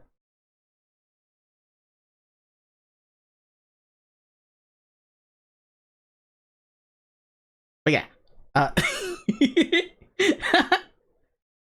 Where were we? I'm gonna drink regular water this time.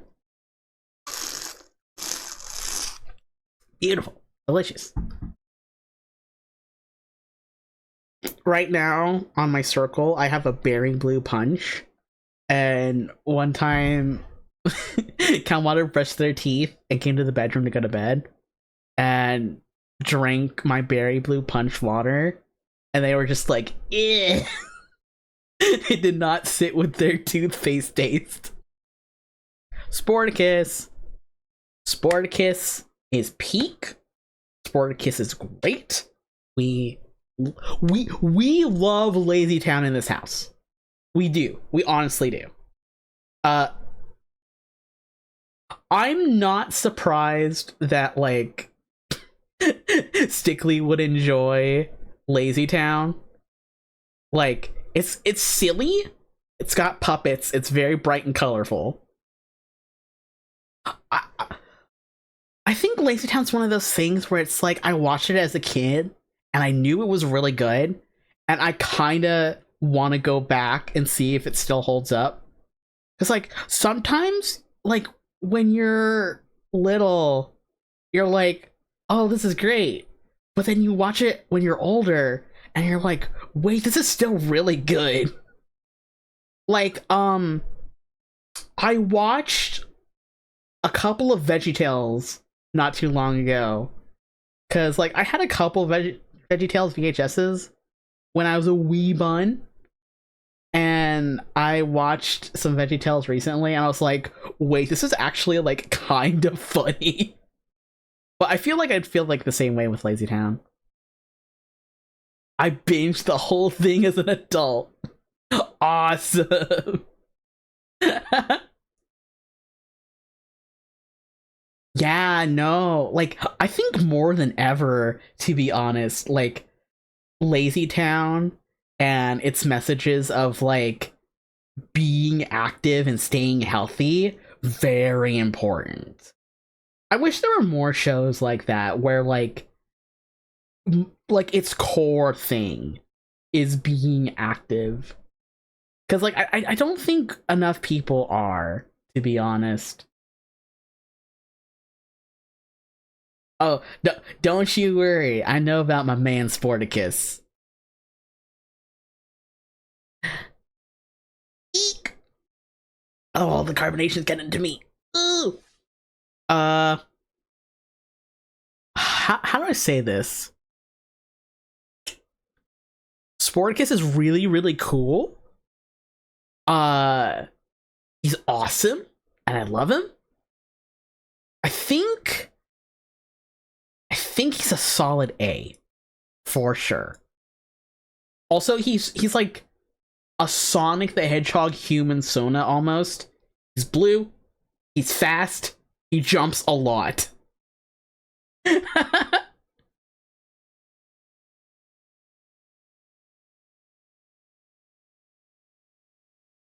Ah, now I want to watch Lazy Town again. We need to do like watch parties in the Discord more often, to be honest.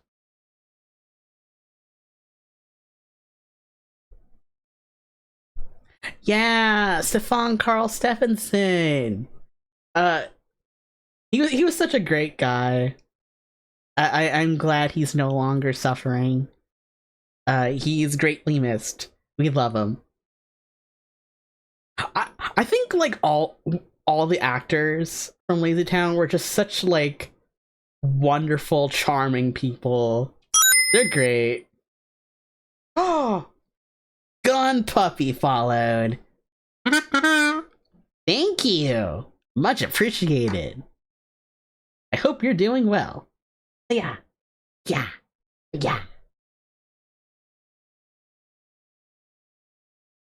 Oh, sniffer. Sniffer. Hold on.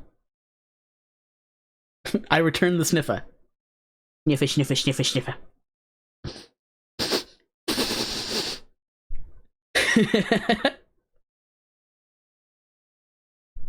You know, I know a lot of people feel weird about mouth sounds. What about sniff sounds? Like, is that weird? Flip side, are people into that? If they are, I don't think I want to know. But this guy is from Retsuko, right? I'm pretty sure this guy's from Retsuko. Little donkey fella sniffing ASMR.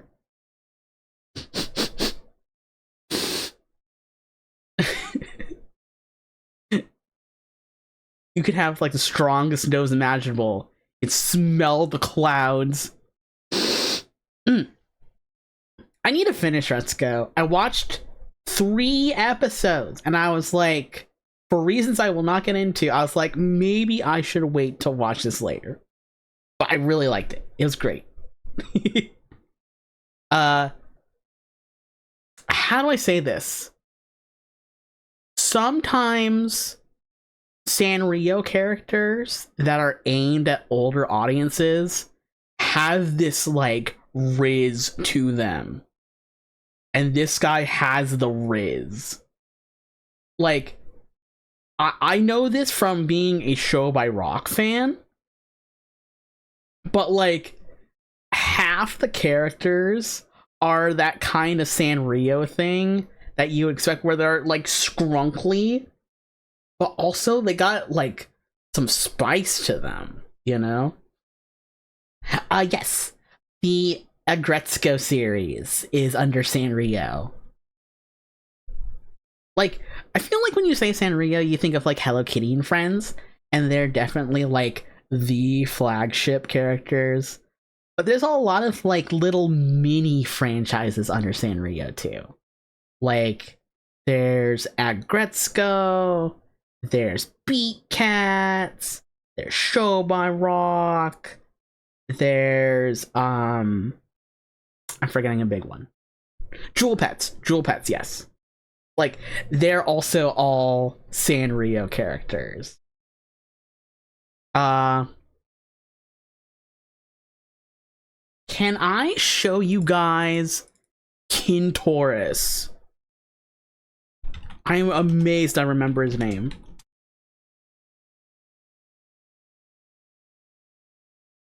That's like big Kintoris. I need scrunkly Kintoris. Yes, there he is.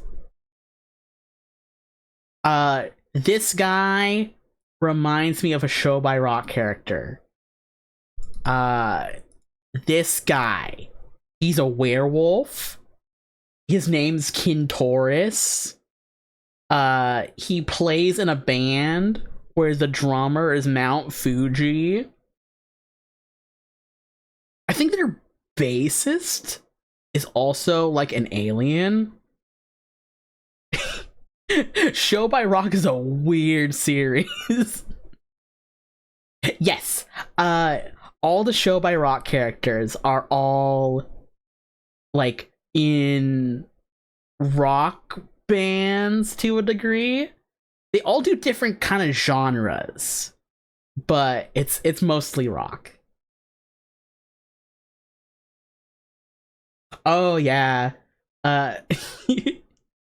Show by Rock especially is like really like fun weird. I love it so much. Yeah.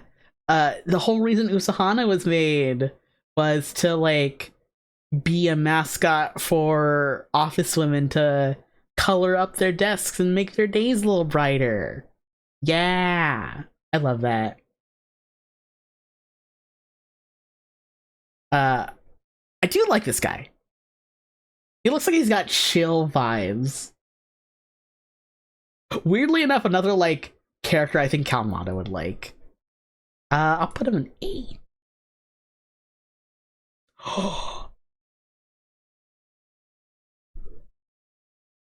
Yes. Let me see if I can find you all the entire band before I move on. Because these guys were silly. Gaga Strikes. Yes. Let me find a good picture for you.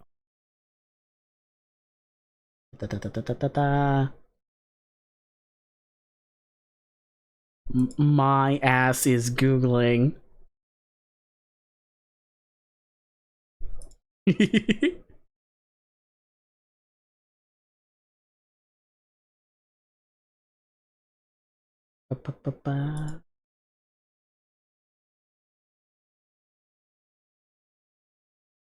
Yeah.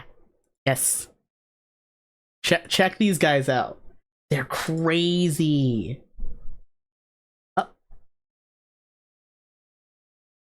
So this is like Kintoris's whole band. Like, this is Kintoris, of course. And then we have this guy. I think he was like a demon.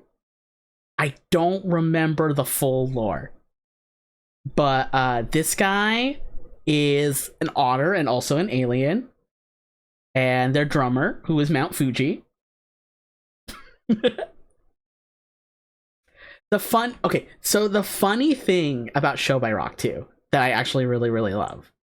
A lot of times they did collaborations with real life bands.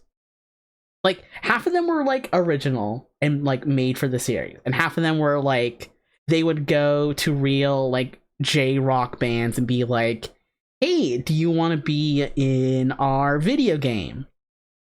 And if they were like, oh heck yeah, they'd be like, okay, we'll put some of your music in our game.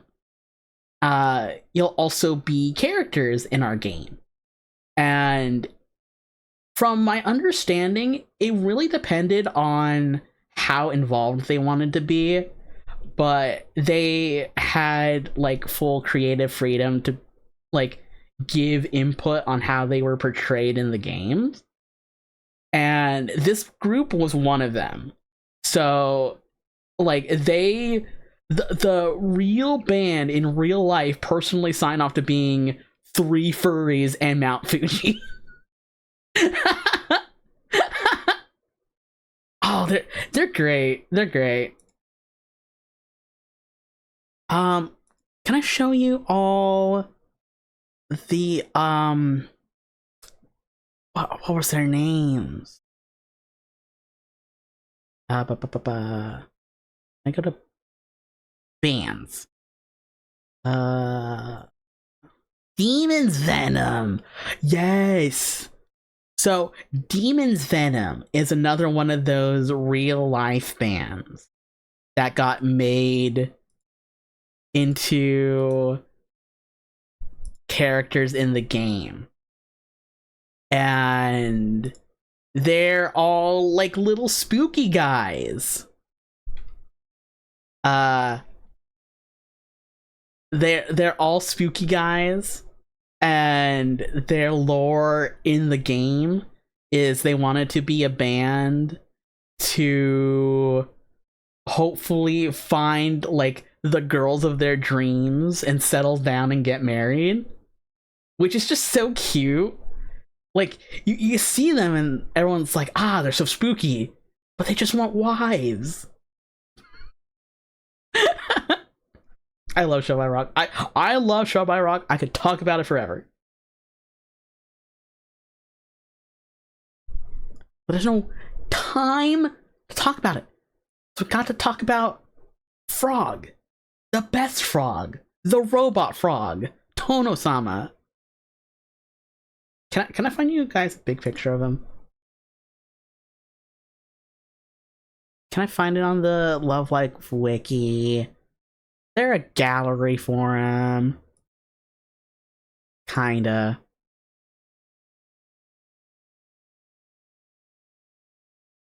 Yes! Yes! Yeah!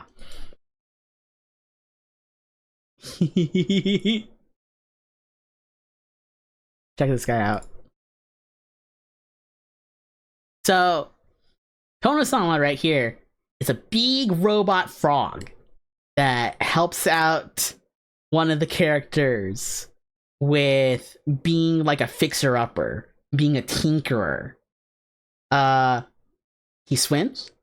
He's silly. He's got a really funny voice. I don't know what it is about his voice. It's just so funny to me. We love Silly Frog in this house. I was reading the manga of this. So for my non-love livers, there's a group called Aqua. And Aqua has a spin-off called Yohane the Parhelion, I think it's localized as, where it's all about this girl right here, Yohane, and her cool big dog. And the characters of Aqua are kind of like, it's not really like an isekai, it's more just kind of like a fantasy retelling of their group. And in normal Aqua, there's a character who's a diver, and she's the tinkerer. She made her cool frog. She's like frog associated. But we do love Tono-sama. He's great. I wish I could say more about him, but honestly, like, I just want to put him in S and leave it at that, because he's great. You can hug him. You can hug him. It's the same as the lizard guy. What? Whack. Oh, that's great. Oh, okay. I think I know this ball. I think I know this ball. Portal, right? Is this Wheatley? Yes. Okay. Uh I've actually never played Portal. I feel like I'd like it. I should see if like Calmata would like to play it with me on stream sometime. I think that would be fun. But I only know about this guy because of Tumblr.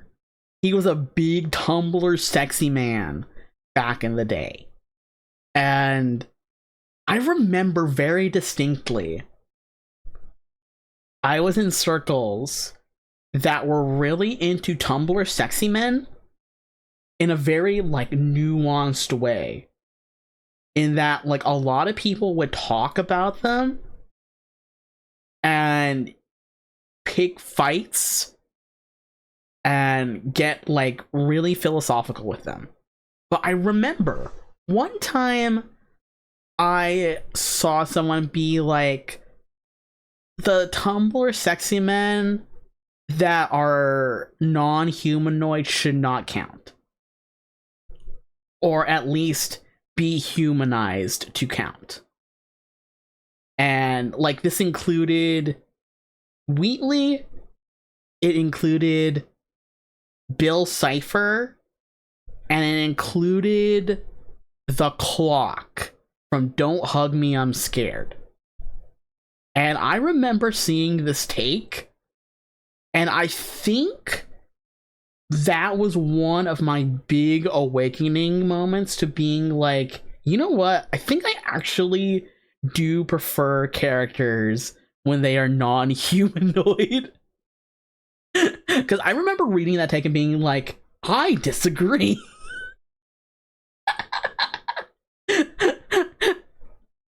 Sometimes you just need to be a primary shape.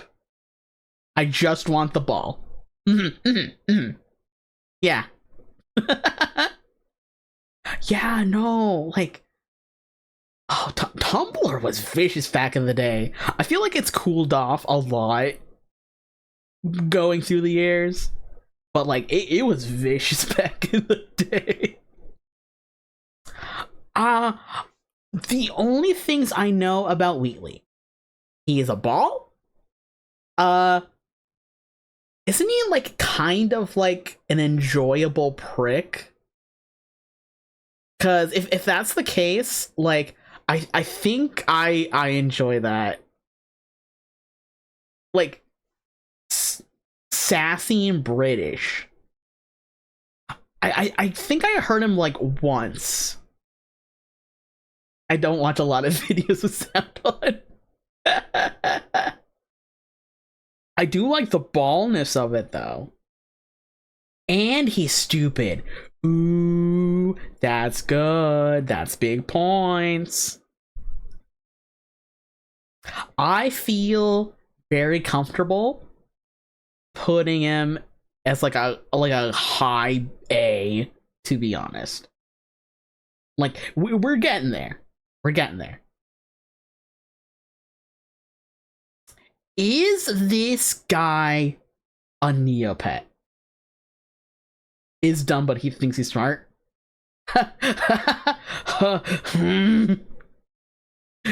Can't relate to that at all. No siree. Adventure quest. What is your name? Zorbok. I need to see this guy.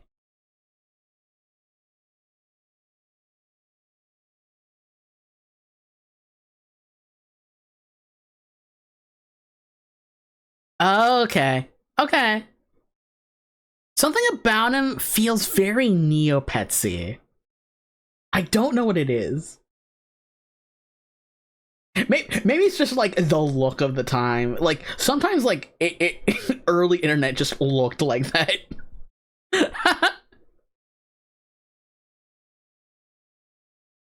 I gotta say, I'm liking what I'm seeing. Check it out now, y'all. Big ref this time. I like this guy.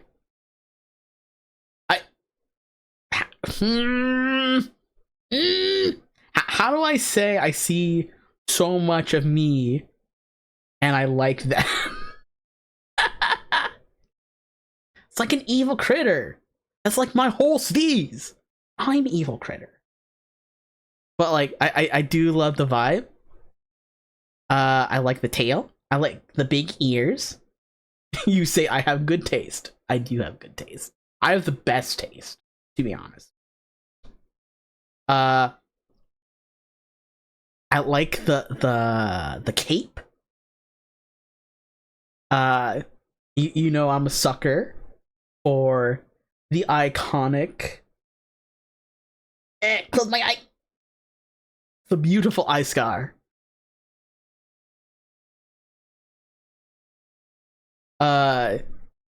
This guy and I could hold hands and look so smexy together. I don't think I'm gonna put him in S though. I don't feel as strongly about him as my S picks. It's a really, really close one though.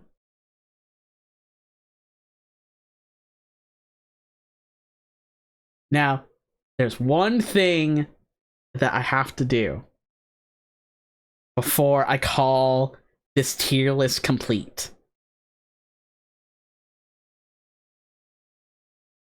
My add row above.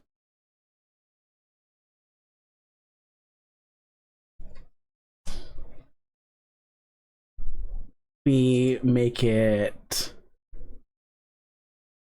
purple.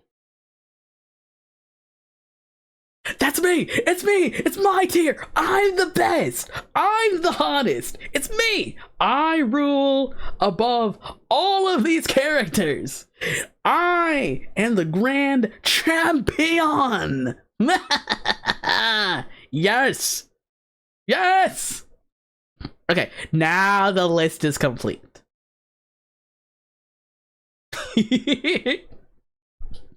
Demi tier. Demi tier. You've all been bamboozled. It was me the whole time.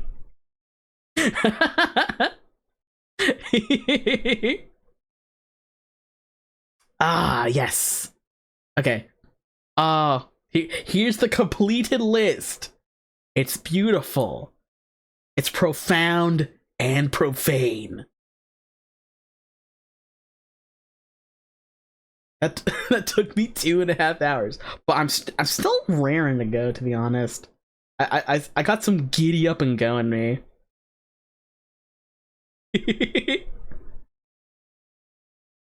So let me clean up some of my tabs here. I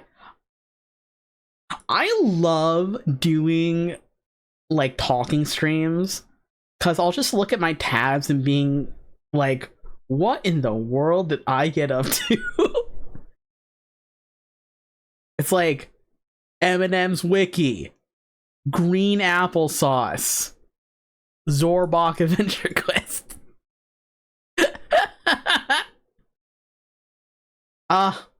Beautiful. Okay. Let's pull up, I think, are we feeling another tier list or like a quiz? I feel like a quiz would be like quick and light and fluffy, just to kind of like dab a little ginger on our palate, you know? Oh,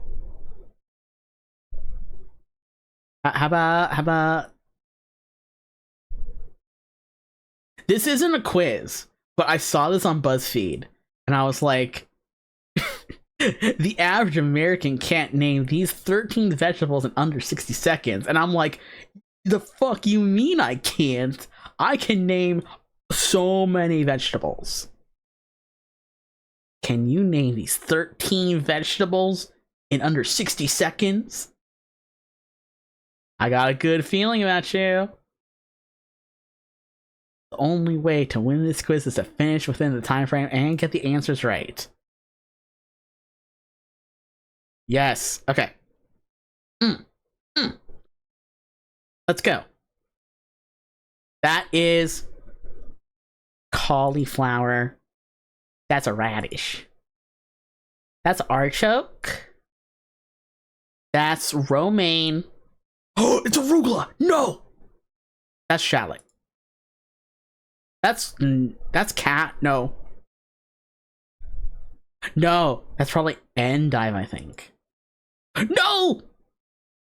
That's rhubarb. Rhubarb makes really good pie, by the way. I only had like a rhubarb pie like recently. It's very good. That's parsnip? Fuck. Grunion. What in the world? Oh, that's fiddlehead. You can get that in Stardew Valley. That's okra. That's broccolini? That's a green onion. No, that's leek. Yes. Slow down, bestie.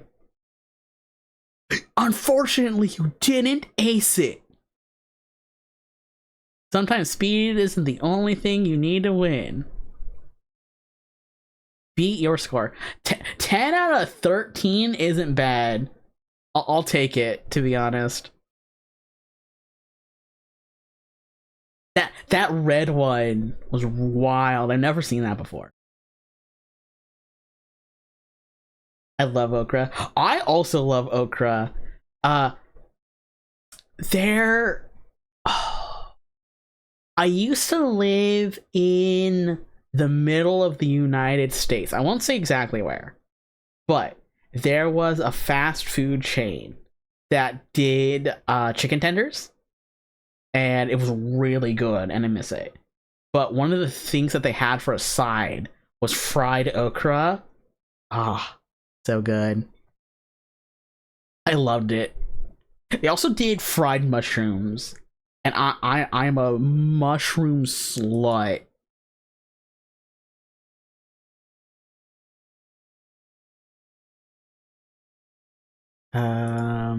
What next? Oh, hey! Night Sane! Thanks for stopping by! Yeah. Speaking of mascots, our mascot talk. Only people before 1989 can identify these products just from their mascots. You were a kid in the 80s and 90s, you were watching cartoons after school and on Saturday mornings, back when we couldn't pay for no commercials.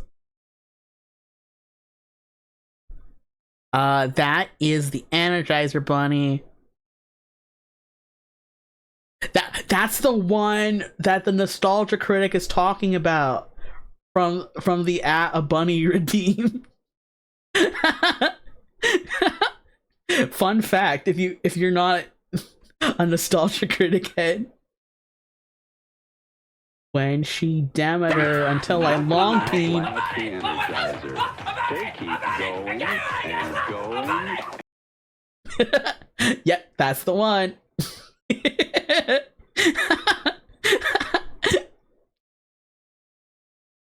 Hi, Sierra. Oh, that's Mr. Clean. Mr. Clean, Mr. Clean. That's Mr. Clean on a kettle? Well, that's the Michelin Man, but he's holding a baby.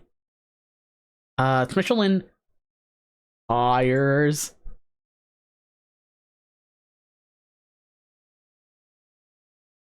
Bibendum?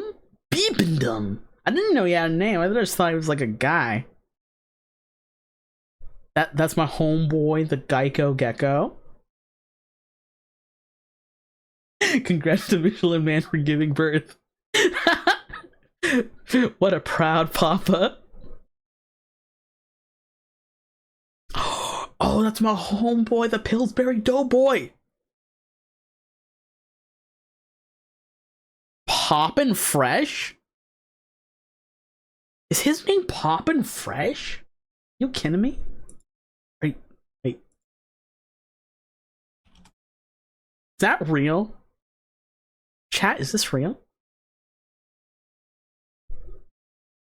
The wild history of Pillsbury Doughboy and ad scandals. Oh my gosh. No, that's real. That's crazy. In spirit, you are the Pillsbury Doughboy. We are both fat and cute, I must say. To be honest. I could have a little chef hat. Yeah.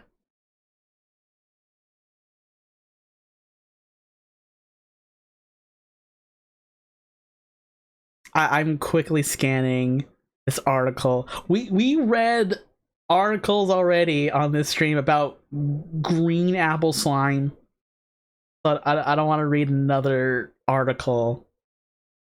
But yes, his name is Poppin Fresh. That's crazy. The Doughboy predecessor.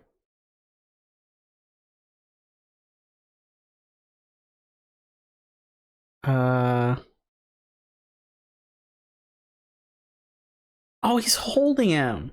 I am kind of quickly scanning this article, but like, there's a picture of like someone like sculpting him, and it's like so sweet. Like, I'm gonna tell my children this is the nativity scene.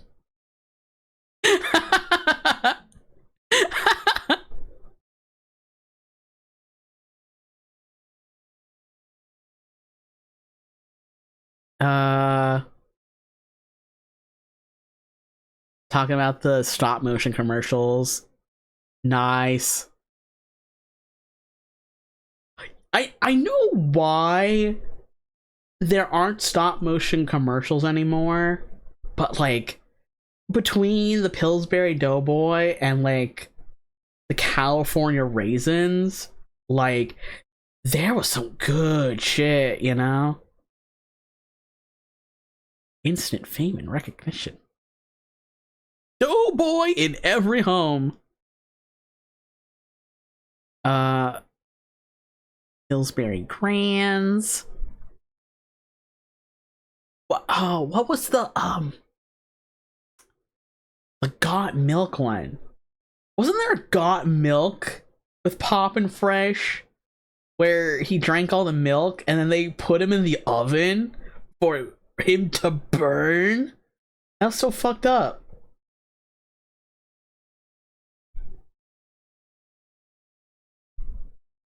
Whenever I hear Poppin, I think about those weird cooking kits. Yeah. And Poppin Party. Yeah. See, when I hear Poppin, I think of Poppin music. Some of the tunes in Poppin music slap. Hello Moss, we finished the tier list. Now we're doing other stuff. I'm reading the crazy controversies of Poppin Fresh, aka the Pillsbury Doughboy.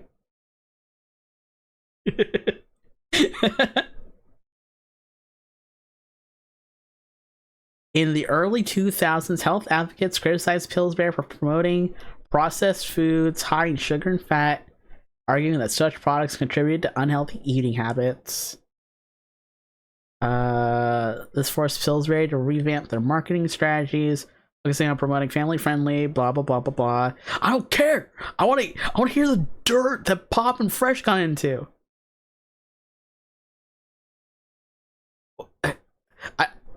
I know about Pillsbury scandals. I need to hear about Poppin Fresh scandals. Did Poppin Fresh go to Epstein Island? That's what I'm here for. I gotta know.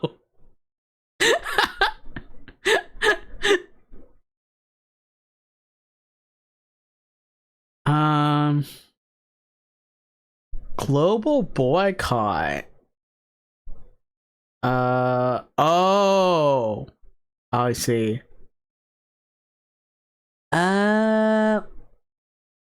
I won't get into the sauce of these controversies, but I will say they are warranted for sure. The Doughboy has a family. The Poppin Files. Hello, Clay the Moon. PM. Look at his family. Oh, I love this guy. This fine older gentleman. This one's very like, this is a Sanrio character's mom coded, you know? Like, all the Sanrio moms have like those little like bonnet hats. This guy's nose, I like it. They got a poppin' dog. This guy's tiny, has such a magnificent mustache. What a mood. What a mood. Oh, there's a poppin' cat. There's a tiny one with a bonnet. There's a little slugger. I like the little slugger. Oh, I love the Fresh family. In the 1970s, Pillsbury introduced the Doughboys family, including his wife, Poppy Fresh, their children, Popper and Bun Bun, and their pets, Flapjack the dog and Biscuit the cat. Cute. This is diabolical. Yeah, no, it should be Poppin Fresh. And Poppin Fresh. I agree. Flapjack and Biscuit are cute pet names, but I like yours better. What? The Doughboy starred in commercials worldwide, including France and Germany, or even picked up French and German accents for the ads. The Doughboy was introduced into the Advertising Week Walk of Fame in 2004.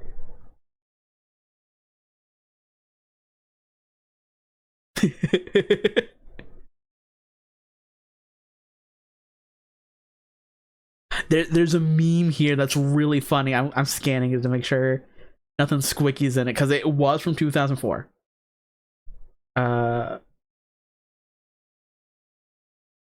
It looks like it's mostly puns. Yes, okay, cool.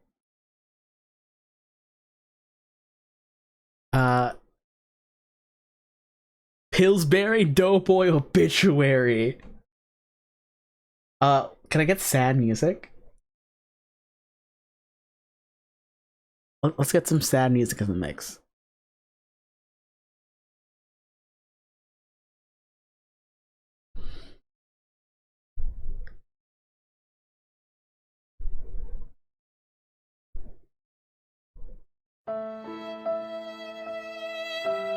Pillsbury Doughboy. Pillsbury Doughboy died yesterday of a yeast infection and trauma complications from repeated pokes in the belly. He was 71. Doughboy was buried in a lightly greased coffin. Dozens of celebrities turned out to pay their respects, including Mrs. Buttersworth, Hungry Jack, California Raisins, Betty Crocker, the Hostess Twinkies, and Captain Crunch. The gravesite was piled high with flowers.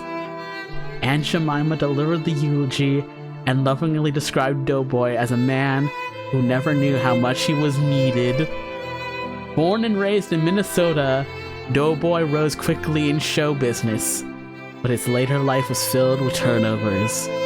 He was not considered a very smart cookie, wasting much of his dough on half-baked schemes. Despite being a little flaky at times, he still was a crusty old man and was considered a positive role model for millions. The funeral was held at 3:50 for about 20 minutes.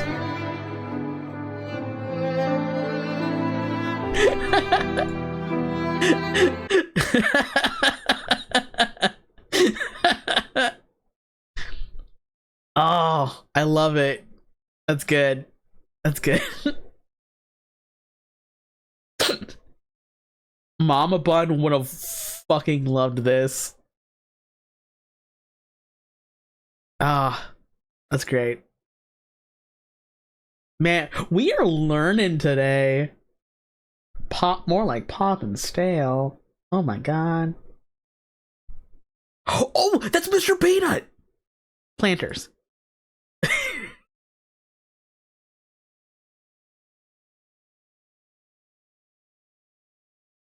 Yeah, no.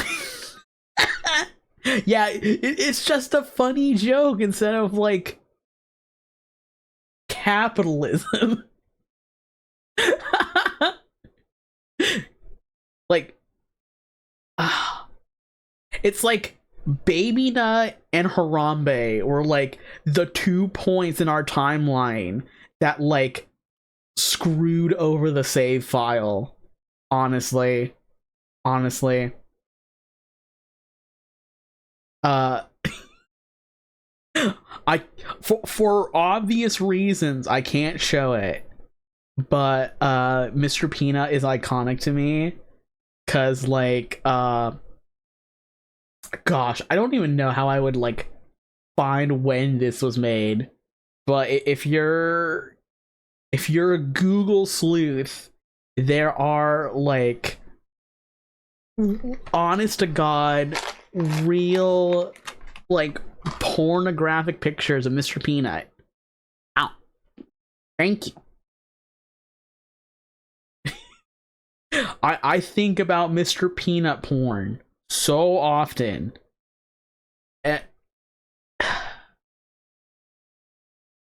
I'll leave it at that. I feel like if I talk more about it, I'm gonna be digging my own grave.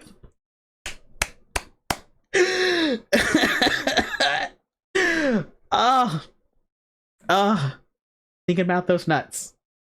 His penis.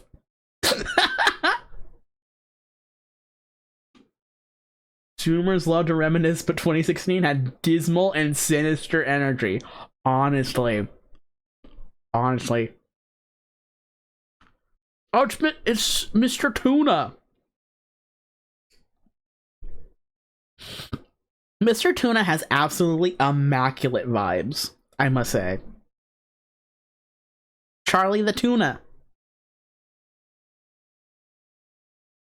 My peanuts weenuts, haha. That's the brown Charmin bear. Okay. I'm getting real close in. Guys, I must ask, where do you stand on the Charmin bears? Do you hate them? Do you think they're fine? Do you enjoy them?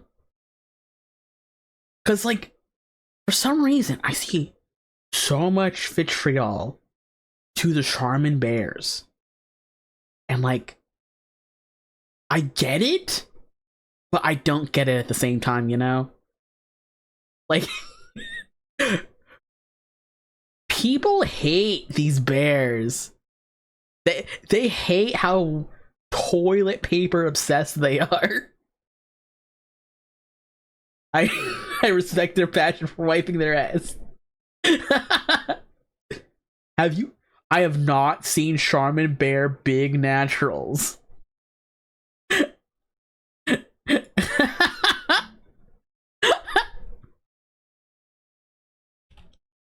I will ruin my own search history for it.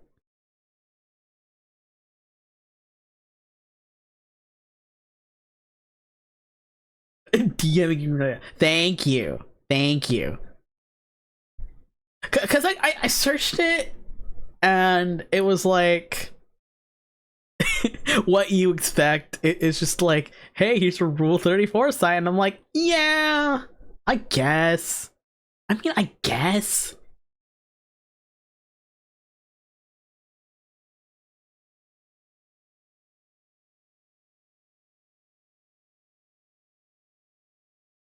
Man, clicking on DeviantArt was a bad idea. Wow, the mama's bears are so cute. Oh, this is crazy. You kidding me? Oh, oh, oh, I love this. Are you kidding me? Oh my god. Oh, thank you, Moss. Oh, this is beautiful.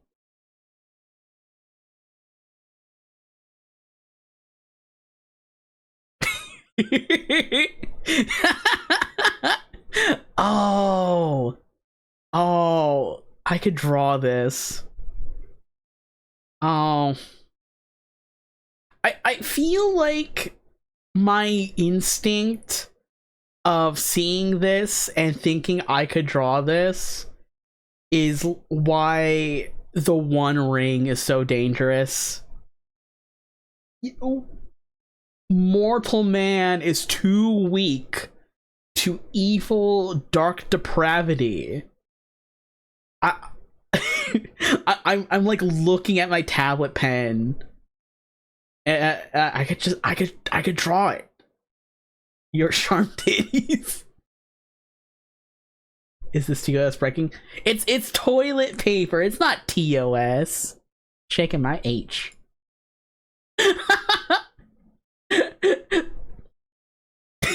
She's so proud about her big naturals. There's the bastard. He is very close to the Pringles. Is that Sonic? That's Sonic. It's Mr. Monopoly.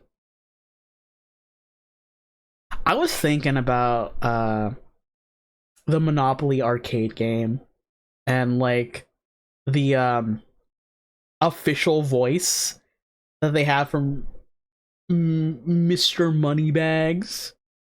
He has this voice that Dum Dum Pa from the Sonic racing games has that like tickles my brain in such a way that I really like.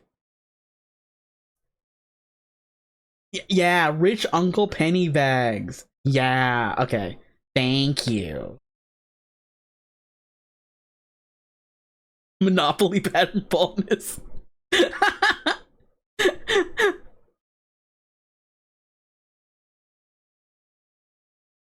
What product is this mascot from? See, it's technically Sonic is true. Because he is Sonic. That's him. That's the guy. But also he's like, he was made from the ground up to be the mascot of Sega too. So like, technically they're both right, you know? This is a loaded question.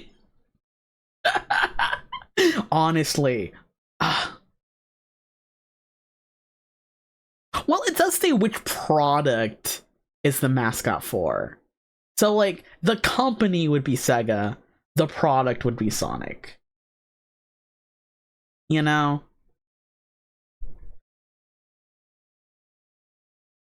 Who's that in the reaction on the floor? Yeah, there's a spirit.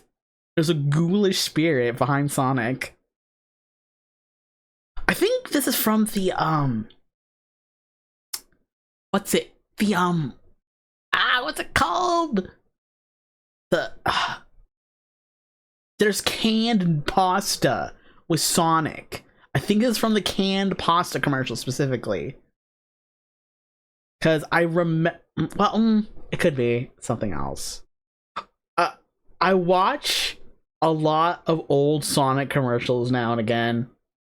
It's not the pasta commercial. Okay, I trust you on that. The spirit is the mascot of Sega. So the spirit is the mascot for Sega, and Sonic is the mascot of Sonic. Yeah.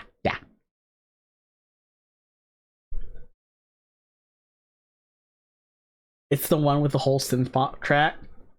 Ooh. Okay.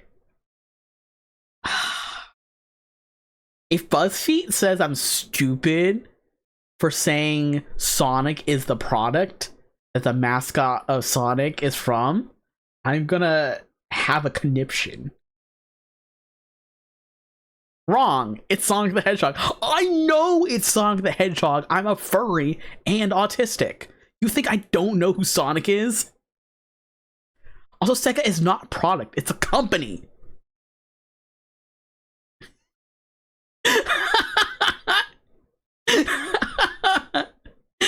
Oh, BuzzFeed. Shaking my H. That's the Nesquik bunny. Quickie, the Nesquik bunny. Yippee. Maybe the Sonic answer is referring to fast food. Yeah, what if though? Furry and autistic and have looked at a theater in the last 30 years. Oh, what in the world? Dog.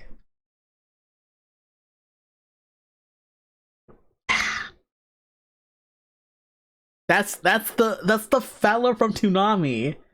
It's him, Mr. Toonami. Tom. Toonami Operations Module. See, I was like, I knew it had a name. I didn't remember the name. That's my homegirl Polly Pocket. Yes. That's oh, he's from the Burger King Cool Kids Club. Kid Vid. Okay, this is a tangent, but I genuinely gotta say that, like, Burger King Cool Kids Club characters, the characters had such good designs. I love them. It's my critter. It's my Fops. Hello, Kalmata. I love you. Oh, it's Love Bunny. Holy moly. Oh, Infuria. Hi, Love Bunny. Hi, Viria. We got the double bunny raid.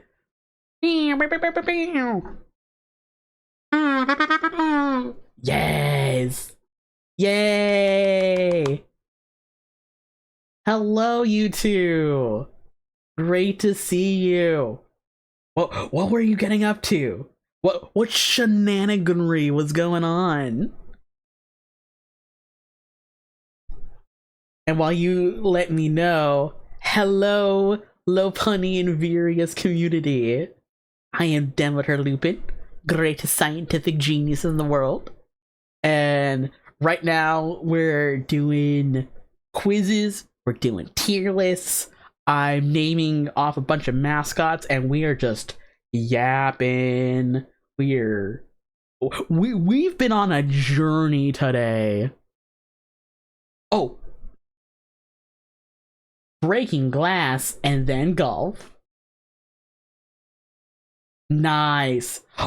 I've been lurking in the golf streams. They've been weirdly very fun. I love the golf games. The golf games are so fun.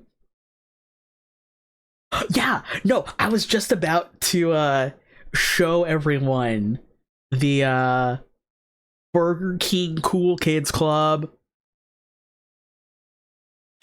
Oh, this is fan art.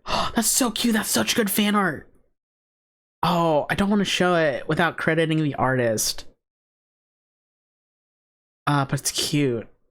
Yes. Yes. Oh, this is the one I remember being plastered all over the windows of the Burger King. Yes.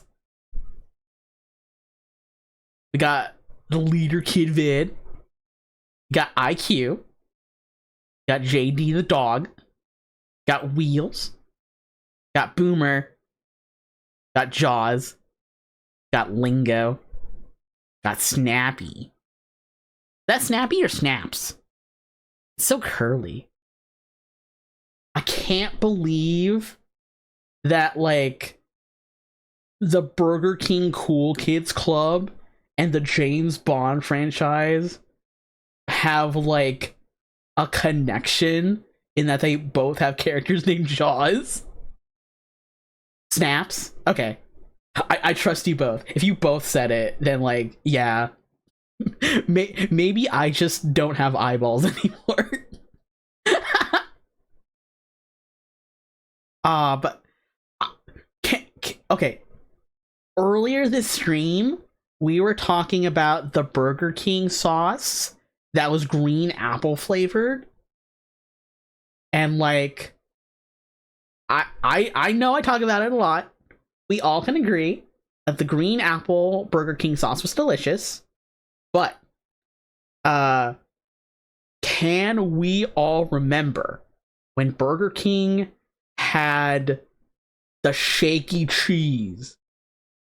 They had a promotion one time where they would give you a bag that you put your fries in and a little packet of dry cheese, and you would pour the packet into the bag and you would shake your bag with fries in it, and they become cheesy fries.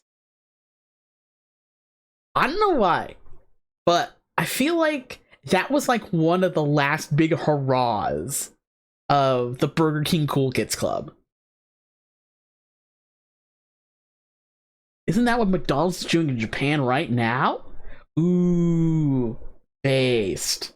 You'll love to see it being brought back for sure. I'm fairly sure Wheels becomes Professor X. Oh, he just hasn't developed his mind powers yet. Oh, he's getting there though. We're getting there. When those fries came out, I couldn't eat solid food yet. McDonald's had different flavor shaker fries. Oh, wow. That's crazy. Get out of my mind, Wheels. Hope, these were the Burger King Cool Kids. They were like mascots of Burger King in the 90s before they got the king. I guess technically they had the king before the Cool Kids, but they brought the king back after the Cool Kids. Okay, Boomer. Jeez. Oh, my bones are turning into dust. No! They should have not brought the king back. Oh! No, you're so right! Boomer's bones are turning into dust. Okay, I'm saved for now. For sure.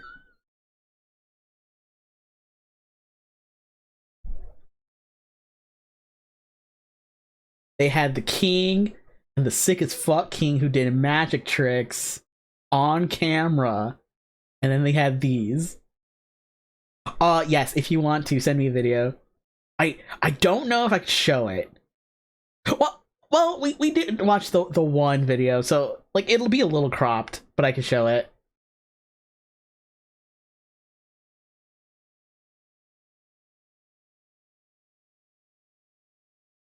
You got a real type of thing going down, getting down. There's a whole lot of rhythm going round. The downfall of the Burger King kingdom. Ooh. Oh, it's Yesterworld. I love Yesterworld. I will watch this later. Sneak King. I don't remember who it was. I think it was Riley. But like someone I talked to on the reg was like involved in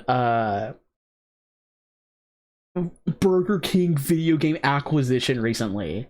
I do not remember who. So don't ask. But I do remember. Okay. The Marvelous Magical Burger King from 1977. Introducing that King of Fun. The King of Fun? The one who's okay with us kids. The Magic Burger King! Oh, wow! Yay! I'm the marvelous magical Burger King. Oh. I can do most anything. Now watch me, kids, when I twist my ring like magic. We're at Burger Oh. King! It's more Magic Burger King! Oh, this guy ruled. Are you kidding me? Magical Burger King. I can do most anything. I love magic What? and food that's fun. He just stole his burger. I'll make a burger disappear, make it come Oh. back here. Turn apples into pies, but before your eyes, turn onions into rain. As we can see! Put a shiver in the shake. It's easy for me. I'm the marvelous magical Burger King. I can do most anything. I love magic and food that's fun. So You got fun for What's it gonna do? Burger King! Yay! Holy crap! Oh, that was great. That was great. my jaw on the floor. What a cool dude. Powerful energy. Powerful energy. Oh my gosh. He's just okay with kids. Have a good night, little buddy. Thank you for stopping by. Oh, that's crazy. The absolute Chad aura of this man's. Oh, that's Hawaiian Punch. Yes, name's Punchy. I can't explain why, but this guy. I wish I could draw stuff like this guy. Very like mid-century, like cheap cartoon. Such a good look. I love that stuff. Okay. Now. No, that's Microsoft. It's Clippy. My homeboy Clippy. Yes.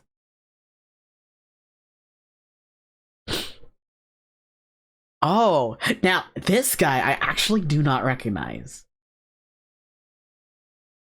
Yeah. I actually had an idea of drawing another UPA thing pretty recently. I haven't started yet, but I see it in my mind's eye. I gotta draw it, you know? We're getting there. I know it's not Mountain Dew, because Mountain Dew, back in the heyday when they did have mascots, they were like, oh, what was it? Not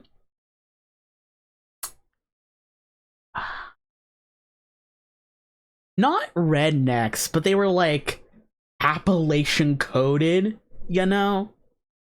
They were like moonshine types of folk.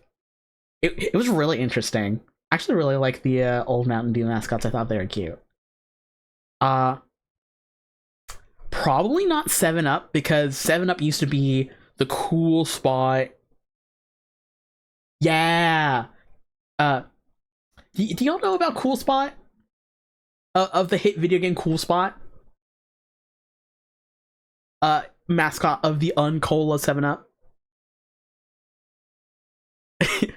Whatever your eye can imagine when you think of a red dot who is cool, it's that.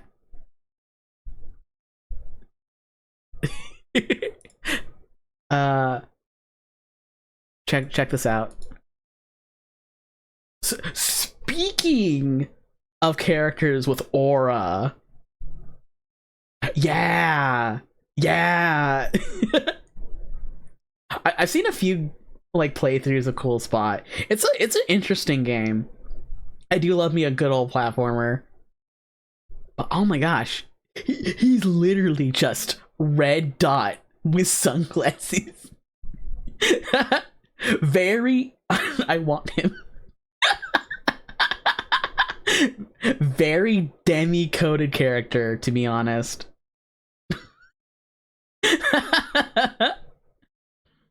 Oh, the 90s radiating from this image is palpable. Okay, so if it's not Cool Spot and it's not the Moonshiner, it's probably Sprite. Fido Dido? 7 Up? Huh. Cool Spot and Pepsi Man Yowie.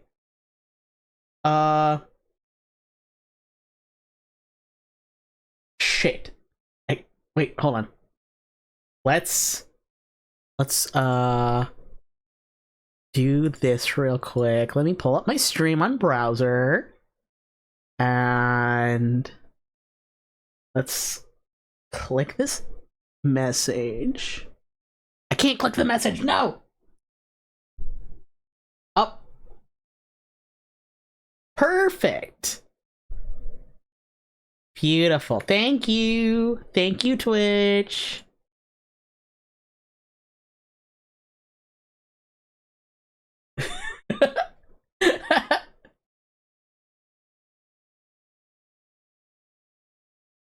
Oh, we were just talking about Will Vinton. I mentioned the California Raisins, but this is like the other Will Vinton stop motion mascotty boy. This is Slim Jim. This is Laffy Taffy. That's the Noid. I got 16 out of 18. See, it is 16 out of 18, but it would be 17 out of 18 if that Sonic one didn't screw me over. I knew a guy who was obsessed with this guy. Honestly, like, I see it. I feel like if I was alive during the height of Noid Mania, like, he would have triggered something in my brain that would have, like, altered my DNA.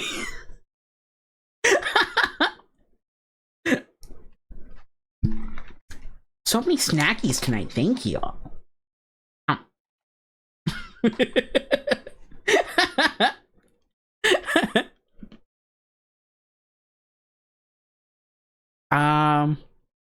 Let's see.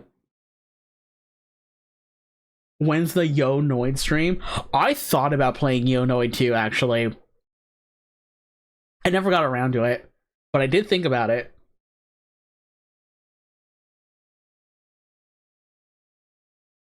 I need to play more. I need to play more weird platformers, actually. Because, like, I like platformers.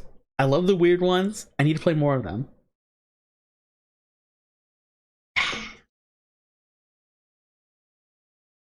The original too, for sure, for sure. Isn't the original Yonoid, like, really hard, though? Is it really hard, or are all the people that I've seen play it just really bad at video games?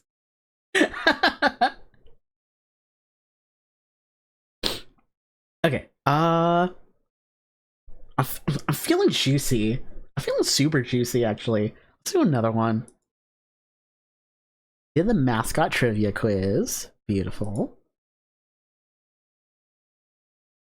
I went to UQuiz for a few quiz ideas. I was looking at BuzzFeed. I normally go to BuzzFeed for these streams, and I was like, I'm not really feeling a lot of the quizzes on BuzzFeed right now. So I found a couple on UQuiz. It's an NES game that was usually rented. Of course, it's gonna be hard. Honestly. Oh,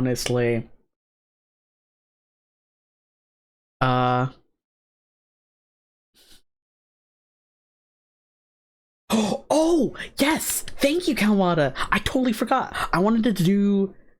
Kalmata did a quiz the other day and sent it to me, and I was like, I'm doing a quiz stream. I should save this for the stream. So, this is an accurate Omegaverse quiz. 100% guarantee. So we'll do this one. How many slides does it have? 45. This is a big boy. Yeah, something about those 90s games were just like really hard. Weirdly enough, like I find it interesting how many tie-in games were really, really hard. Like I haven't played any of the old school like Genesis, SNES, NES Disney games, but I heard like their platforming is really tight and really hard in like the weirdest places, which like I guess I could see it, but like I hear it so much and I never tried it myself. I kind of wanna, to be honest. What's your ideal partner? Funny is not on here. Someone who's like light and hard. Someone who's grounding. Cause like I get a little out of my head too much. Someone who's like a rock to my life is like the big thing.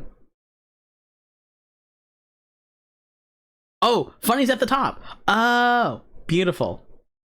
Oh, do I want grounding or do I want funny? Ah.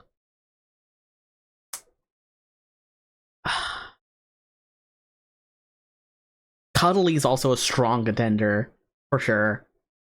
I'm very touchy-feely. You know what?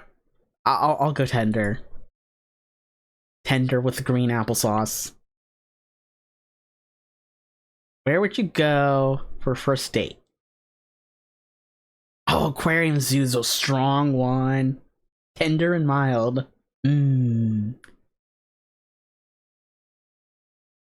Picnic date. Probably Aquarium Zoo.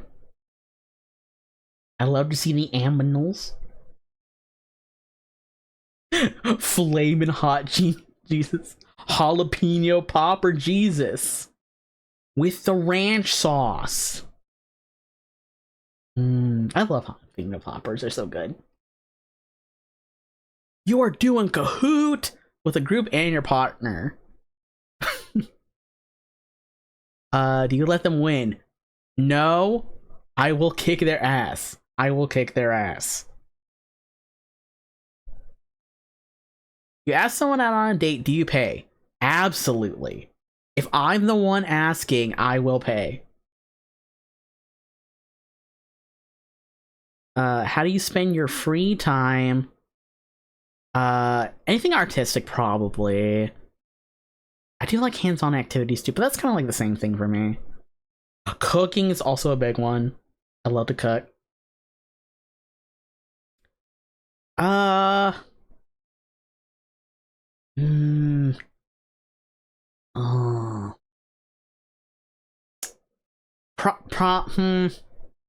Yeah. Probably the drawing, to be honest. Can I select both? Oh, I can select both. Ooh. Cool. When you play open world games, what do you enjoy doing? Farming. Farming, right there. Yes. I get so many people that are like, Demi, play Minecraft with me. And I'm like, Yeah, I would love to play Minecraft. Smile face. But like, I feel weird wanting to play Minecraft with my friends when all I do is just farm.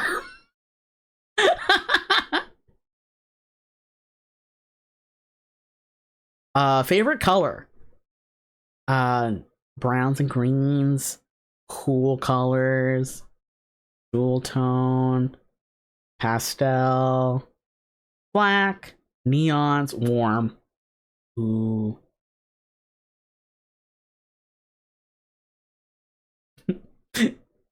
Yeah, see, like, Minecraft opens it up so well to being like a fun, silly time.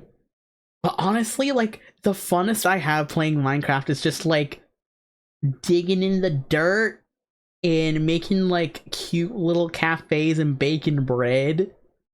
I love doing that in Minecraft. It's so chill.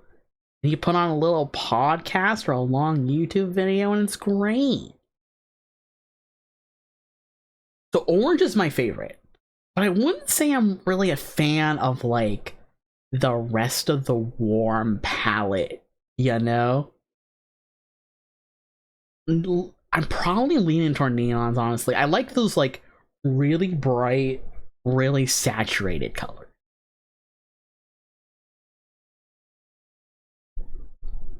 Find out your friends have a group chat excluding you. What do you do?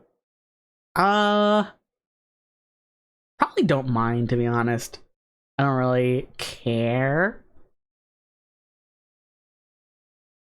Ooh. Like, ignore it is probably what I would say normally. But also, like, a little gossip here and there. I do like a little gossip here and there. Probably just ignore it, though. What website do you spend most of your time on? YouTube. YouTube. I watched a video recently of a guy harvesting a 15-pound purple cabbage. It was so cool. Oh, I loved it.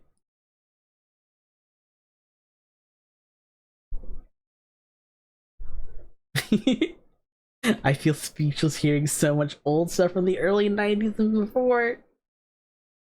I, I don't know. I do a lot of nostalgia stuff. It's kind of fun. I feel like not a whole lot, but a little bit of my audience is like pretty young too. So like I'll talk about like 90s and early aughts nostalgia, and it's like I don't know. Like I know sometimes people don't relate to it, and it's kind of interesting. I can't believe the passage of time marches on. What the?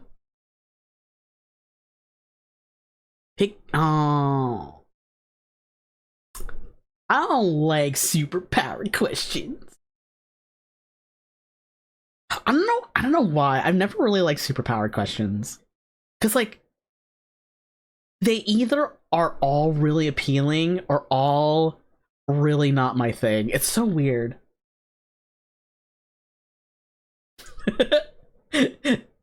I like learning about the 80s and 90s because I straight up was not there. I think, like, technically a lot of my immediate knowledge nostalgia is, like, early aughts. But sometimes I'll remember a 90s thing and be like, wait, yeah. Like, I think I was, like, born during Pokemon boom. Like, when the big Pokemon boom happened. Actually, hold on. This is a tangent. But is that one VHS on YouTube? Pokemon VHS. Oh, what's it called? Promo VHS? A sneak peek of Pokemon on YouTube. Yes. We are absolutely going to do a stream of this. Yes. A sneak peek of Pokemon is such a whack VHS, and I love it. Okay, let's think about the powers I wouldn't want. Not immortality. Not pyrokinesis. Healing, maybe. Invisibility, maybe. Oh, I do like time stuff. But I don't know if I would want time stuff. Hello! Welcome in! Right now we're doing quizzes. I'm trying to figure out what kind of superpower I would want and not want. Talk to animals, maybe. Not super strength. Not really shapeshifter, to be honest. And not mind control. I feel like mind control could backfire super easily. I always get kind of nervous about it.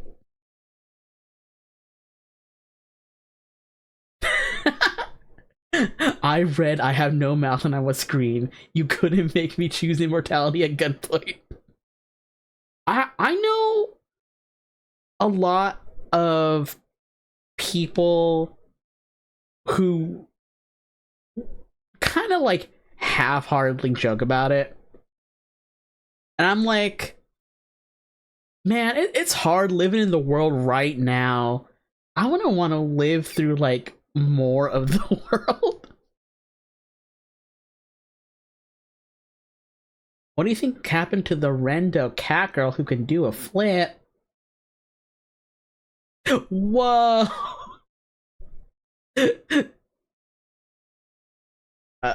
I've not heard of this cat girl, but honestly, like, cat girls doing flips is so cool sounding.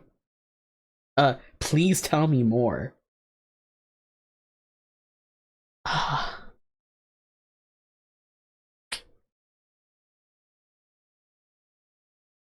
Healing. I'm gonna go with healing. Do you platonically flirt with your friends? All the time. Absolutely. How do you handle stress? Let's cry here. Thank you. What's your role in a group project? I try to be a leader. I'm arguably not a very good one, but I do try to like take the reins and guide people along, because I'm good at guiding people along. I think I'll be in charge. Dogs or cats? Cats. Easy. You need to go out late at night to go to the store. Pitch black and the street lights are the only source of light. Scary. Phone a friend. Yes, I'm buff as fuck.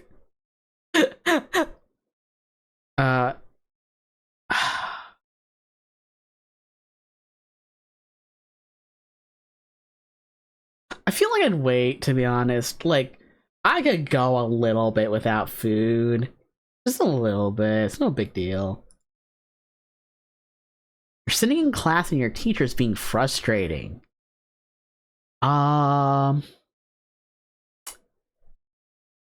Honestly, I'm a really good, like, sucker upper when it comes to classrooms.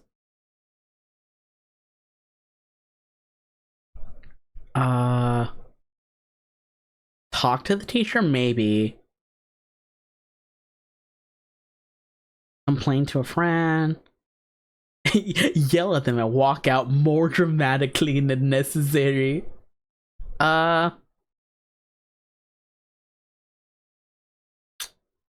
Honestly, I would talk about it.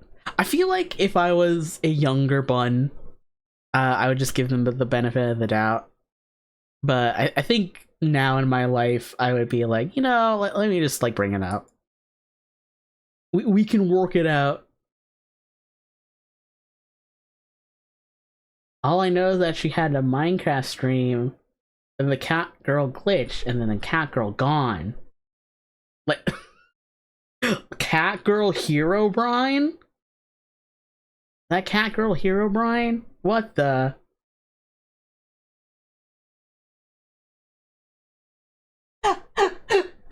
I once did a dramatic walkout. The next day, the professor apologized to me. That's insane. That's cool, though. I love that. Wow.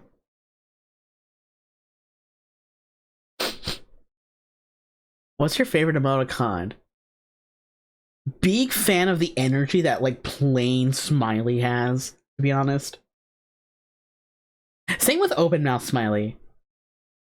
I do like these two. Flirty Smiley. Ooh. Emojis only. Give them noses. I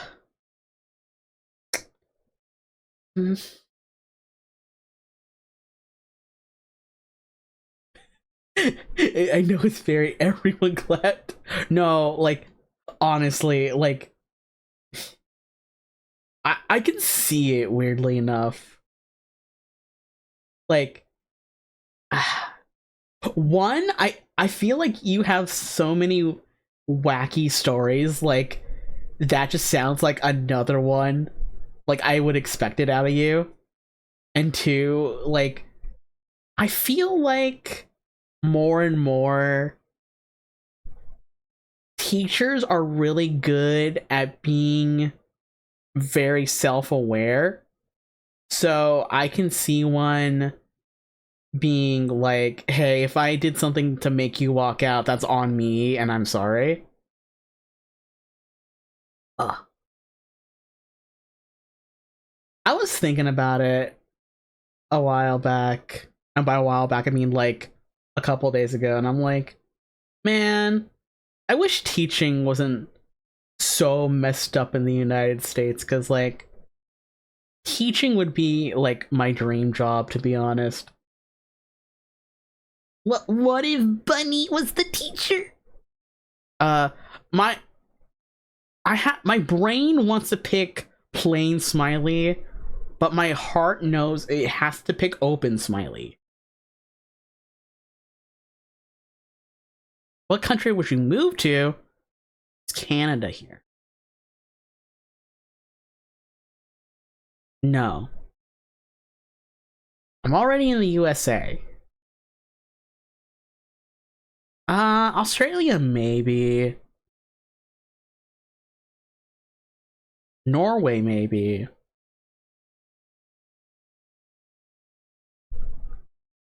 I think I'll pick Australia, actually. What color is math? That's a good-ass question. Oh, I love questions like these. Let me close my eyes.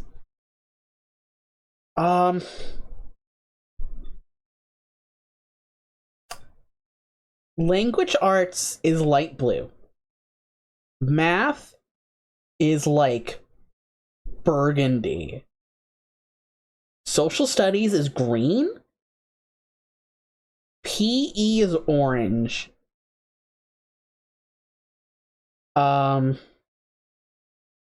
Music is like grayscale. Not like one single color, but it's like grayscale. Lunch is like brown. Lunch is brown. And I don't think that's a class. Math is blue. I love, like, colorizing things that aren't tangible. It's so funny because sometimes, like, you'll hear someone's take and be like, ah, yes, I understand, or like, I will wring your neck.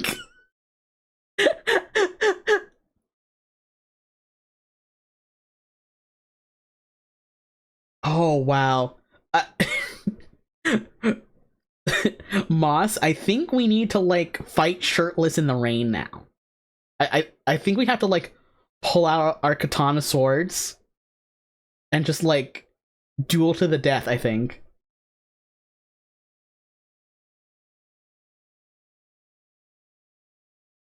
Math is red from kindergarten to third grade, but from then on it's blue. Huh. Interesting.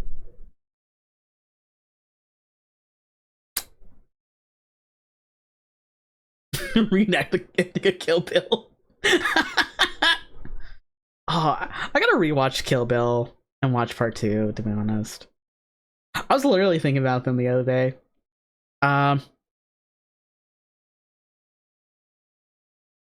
Okay, red is here. Red is here. I'm picking red. I'm sticking to my guns. Do you like Andrew Tate? I would kill him if I could. Yes. What type of clothing do you wear most often?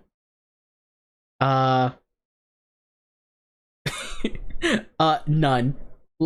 Look at me. I'm Mickey. If I did wear clothes though. Huh. Hoodies. I'm not a hoodies person, to be honest. Slutty shit on God's green earth. I want to be the most fuckable bitch at the grocery store. Misogyny. I would wear something else if I was more confident. See, the thing is, I'm confident wearer of the things I wear. I just don't have a lot of the things that like are like peak bunny, you know? Uh uh what's what's the closest thing to like Gonzo? Uh See, the problem is I think the closest thing to like bright and audacious patterned shirts is misogyny. I don't want to click that.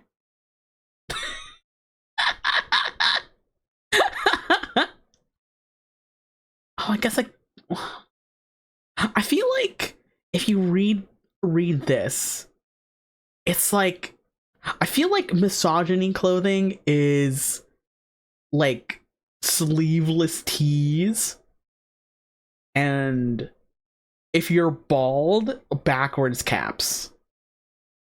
Like that's misogyny clothing to me. Probably whatever I have, to be honest. Favorite trope. Ooh. Arranged marriage is pretty strong. I actually do really like those. Is there time travel? One bed's pretty good. I love one bed. Found family's great. Enemies to lover's pretty good. Bully to lover. Miscommunication. Omegaverse. PWP. Play with pencil. Player versus player. I do really like Yandere, actually. I was really big into Yandere back in my Tumblr days. Angst, no comfort, no. Porn without plot. Ah, okay, okay. Fake dating's really strong. Sleeveless tee with the name of a town or maybe a NASCAR driver on it. Yeah. Yeah. Oh, some of these are really like though. Um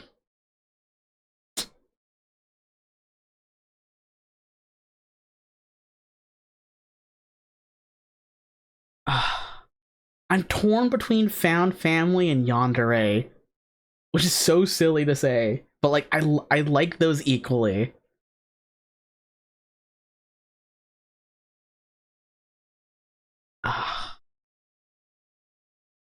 I'll pick Yandere because it's more of like a fiction trope, whereas I feel like Found Family has, it's good, but I've also like lived it, so it's kind of like got a bit of like reality to it to me.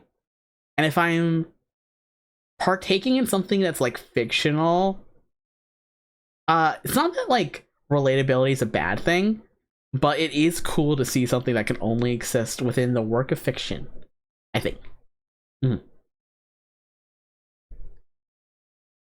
Which of these fanfics would you read based on the tags? This one's rough. I could tell like this one would be rough. I don't read the cry. Comfort, no hurt. Sick fic. Tooth rotting fluff. Oh, Idiots in Love is a strong tag. Stockholm Syndrome. Interesting. Strangers to Lovers. Oh, Tattoo Flower Shop AU. No beta, we die like men. Oh. You know what? Honestly, I like this one a lot, to be honest. That kind of like dichotomy angle in like job fix, really good. We're walking through a public space and see someone beating up an innocent person. It's just you three at the moment. The attacker looks more muscular than you.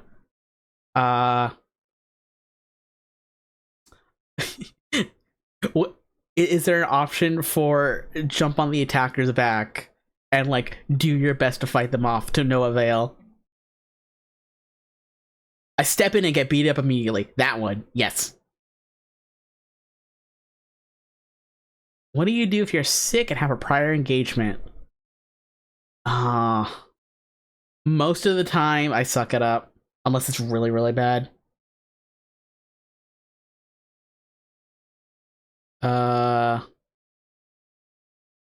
It also depends on the engagement too. Like, if I'm meeting friends, I'll be like, you know what, I'll just stay behind because like I don't want to get you all sick. If it's like work, I'm gonna be like, I'm outie. Stay home and reschedule. Someone is yelling at you for something you didn't do. Probably this one. This one sticks out to me the most.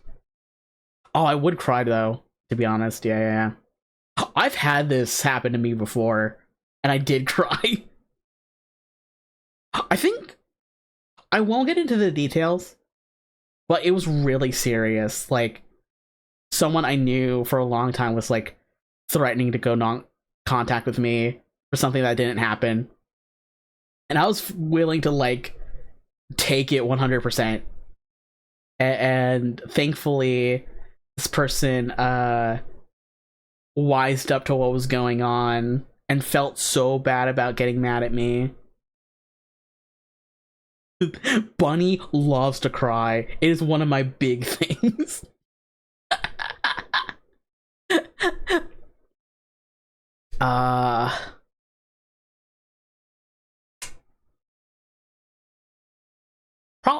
I will cry. I will cry. You're on the internet and somehow manage to get yourself into an internet argument about something you're coming to realize you're clearly wrong about. Edit Wikipedia to prove I'm right. Honestly, if I was like in my teen bunny years, I would do this. I was petty back in the day. I was very like Fedora, Chicken Nuggies, and RuneScape back in the day. Like spiritually, not literally, thankfully.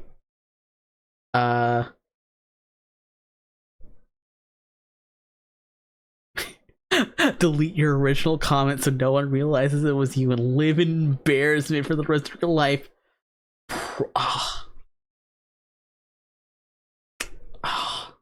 Torn between this one and admit you're wrong, to be honest.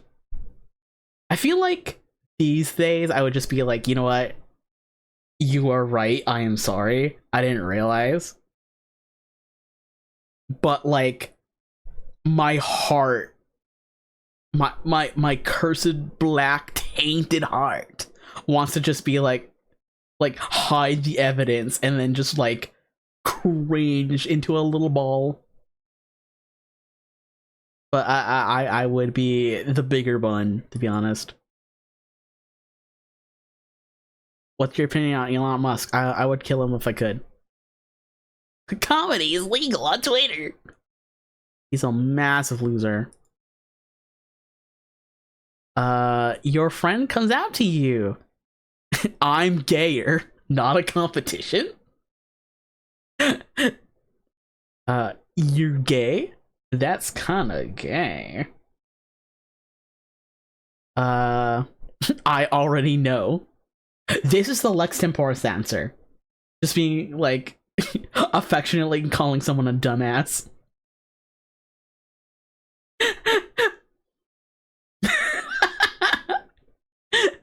I was so torn between that one and the bottom one.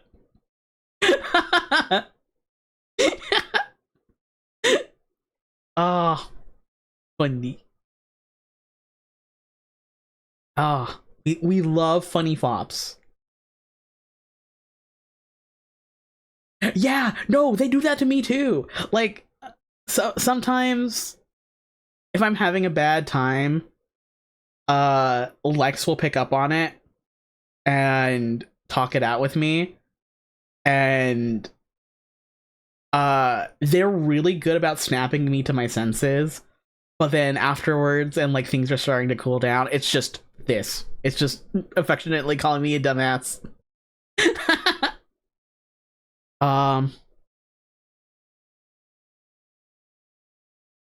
Honestly, like, I respect and admire people who have the bravery to come out to me. So I'd be like, you know what? Thank you. I'm so proud of you. What's your favorite genre? Comedy. Oh, comedy's not here.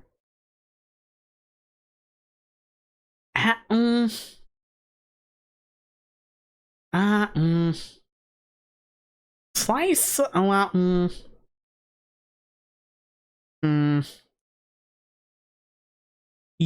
yeah, I'll go slice of life. If you're stranded on an island and can only bring one thing, it's like Splatoon all over again. Lighter, book, gun, phone, musical instrument, Swiss Army knife. Oh. Ah. Some of these I actually really like. Probably Swiss Army knife, to be honest. Practical. Stumble upon a dead body laid on the side of the road. Quick glance around tells you you're alone. What do you do? Panic, call the cops, hide the body. Leave it there. It's not my problem. I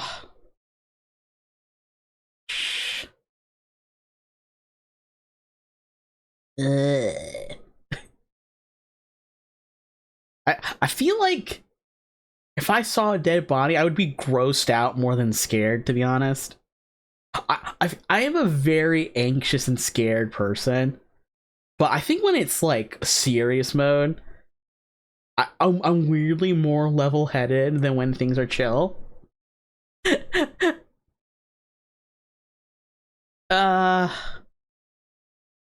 Hmm.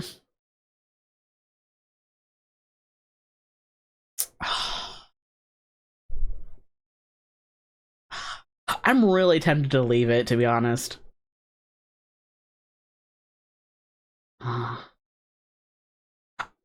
either leave it there or report it.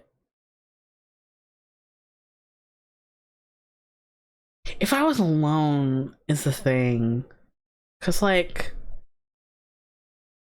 I feel like the right thing to do is tell someone. But also, I don't trust the cops. I feel like if I was alone and I saw and reported a dead body, I would be highly suspicious for it. It is the right thing to do, though. Which aesthetic do you vibe with the most? Oh, I love monochromatic, to be honest. Some of the big demi art heads know that, like, I really like working in my limited palettes. Crow Core, Gremlin Core, Kawaii. Kawaii is strong. I like Kawaii. Minimalism, Y2K, Void Punk. Ooh, Solar Punk. I do like Solar Punk, actually. I like it quite a lot. Dark Academia, Cottagecore, Scene Emo Punk, Preppy, Cyberpunk, not the game. I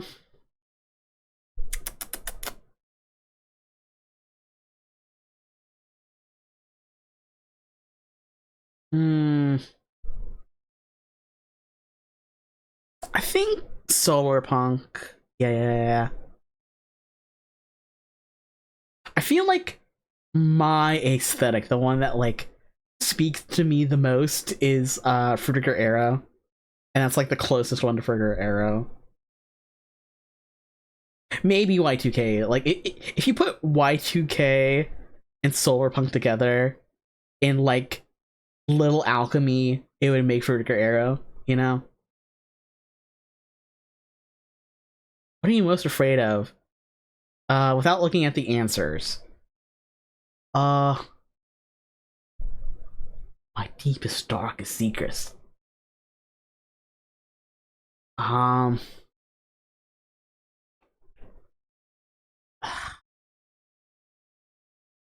My worst fear is things getting worse and worse and worse.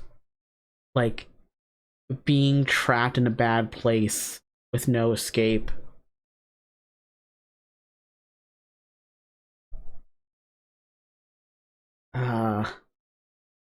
Death, not really.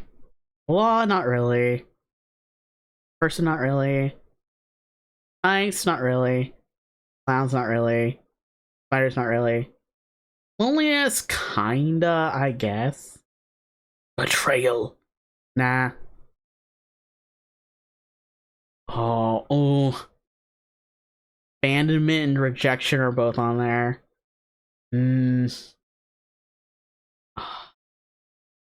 I don't handle rejection very well. I'm one of those people that's, like, really bad about RSD. But I feel like I am put together enough to, like, recognize when it's an RSD thing. Probably abandonment.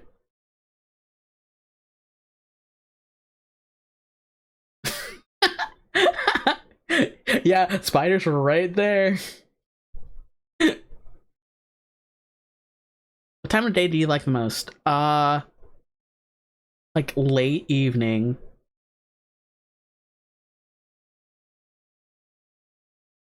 Night. Just plain night. You've just been invited to a potluck. What do you bring? Ooh.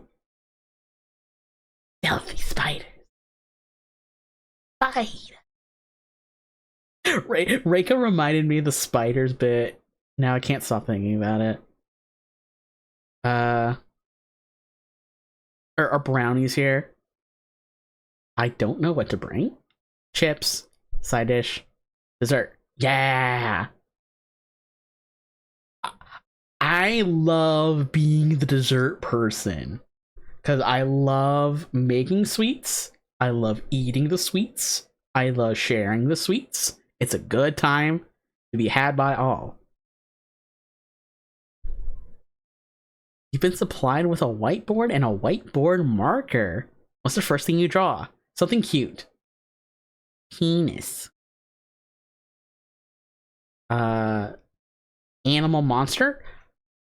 Animal monster. Heart, flower. OC.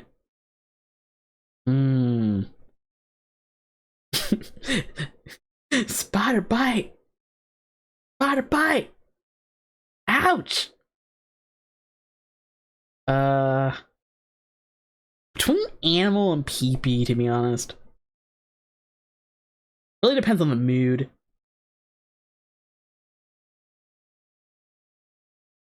I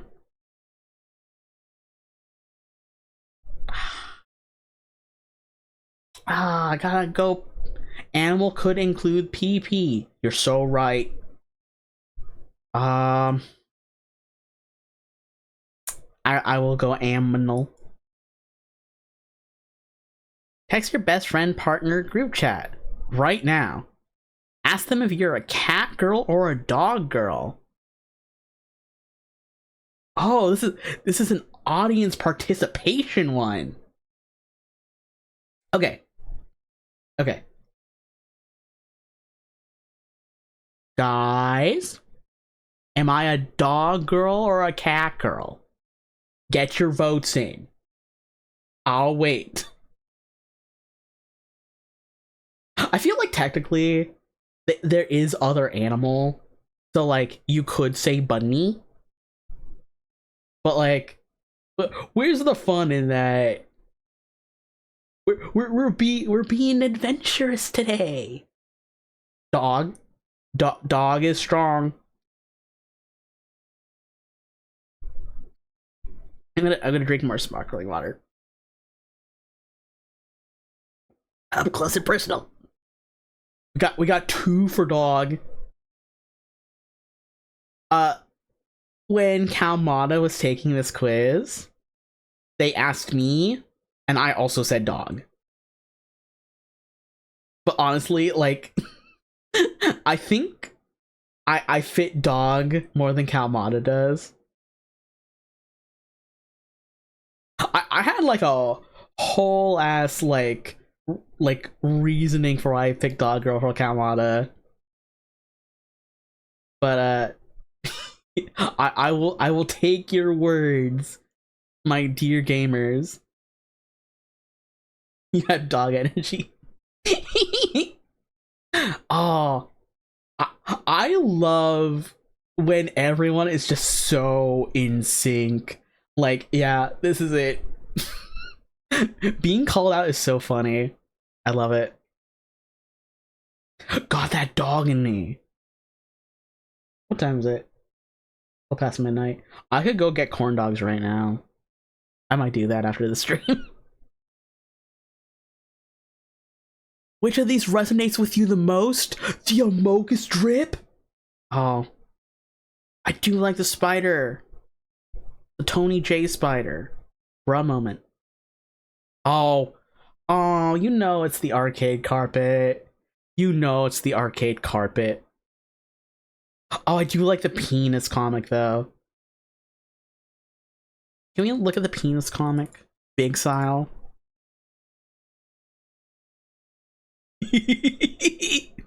I love this comic.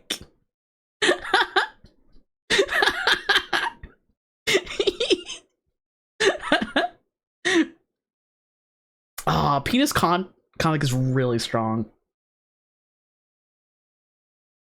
Oh.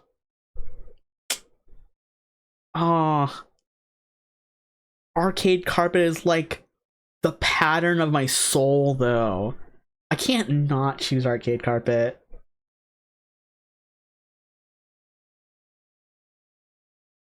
Hi. Ooh. It's now Monkey's turn to ask you a question.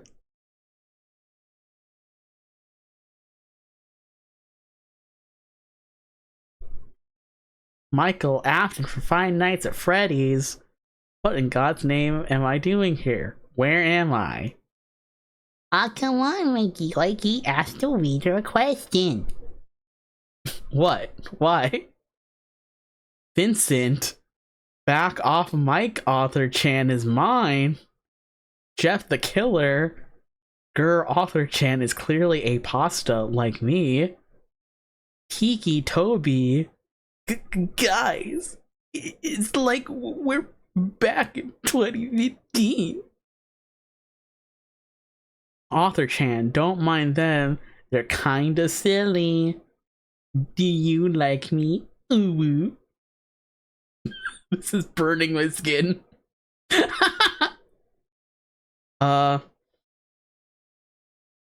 I'm unfollowing you on Tumblr. I'm unsubscribing. You are going to lose subscriber. AN.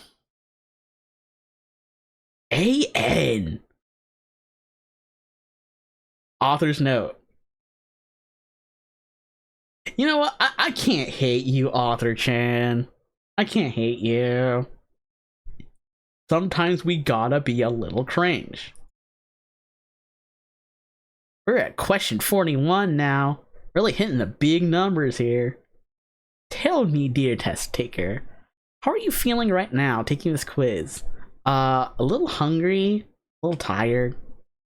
I was feeling super gassy, but I think we're kind of slow in a roll a little bit.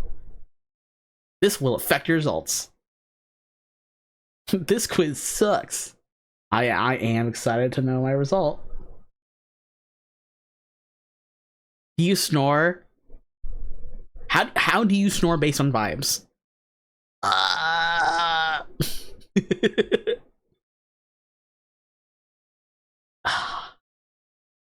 I'm a honk shoer. No, well, okay. Am I a honk shoer, or am I a snork me?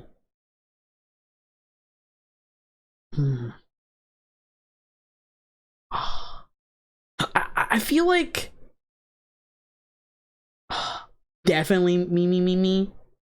Yeah, like I feel like I gravitated to honk shoe right away, but the more I thought about it, I'm like, oh, I am a me. Yeah. I'm glad we're all in agreement.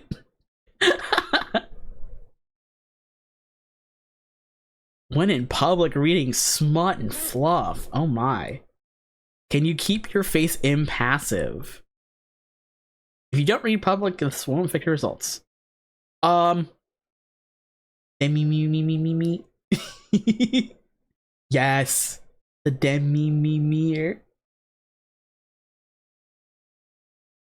I feel like if I concentrated on it, I could keep my face pretty neutral, but also, like, Calmata can back me up on this. I am so bad at hiding my emotions normally if I'm not thinking about it. Like, I'm a very heart on my sleeve kind of person.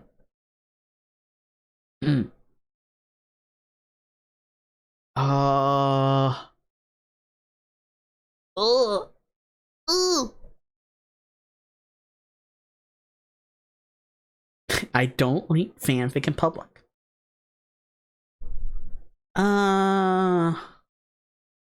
Yes, for fluff only. Smut only. No for both. What fanfiction site do you usually read on?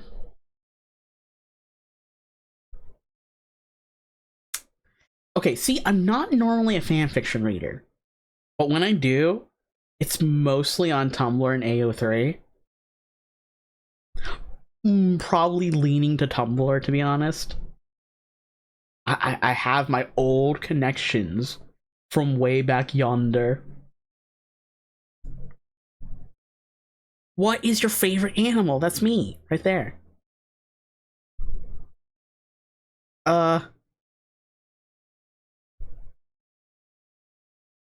Oh, Bunny's not here. That is unbased and cringe. Cool TV. Ah, no kidding. Yeah, no, they're testing me. They're like, oh, this is a bunny space. We got bunny right here. There's no bunny. You kidding me? A list of non-bunny animals that Demeter Lupin likes. Seals. Love seals. Cats. Reptiles. Mostly iguanas. But I like a good reptile.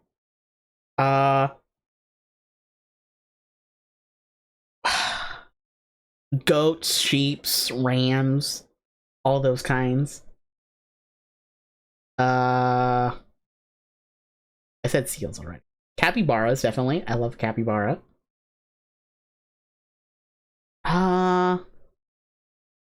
Cats are here.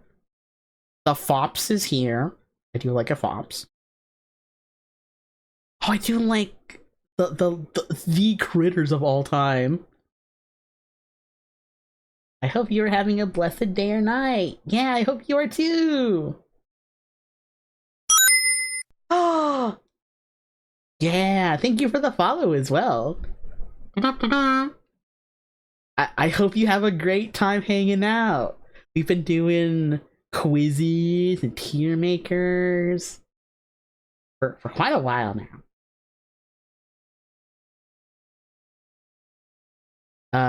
I do like critters. I do like them a lot. Oh, everyone, I hope you are keeping warm too. It's kind of funny, like I mentioned earlier that like I'm trying to keep cool because it's really hot where I'm at right now.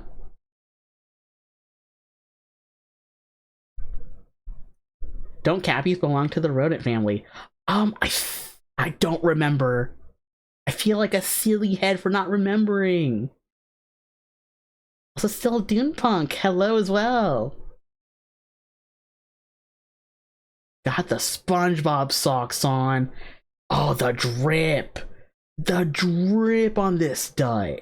That's crazy. I feel like weren't capybaras related to guinea pigs? Or are they just like weirdly, uncannily similar? Capybara.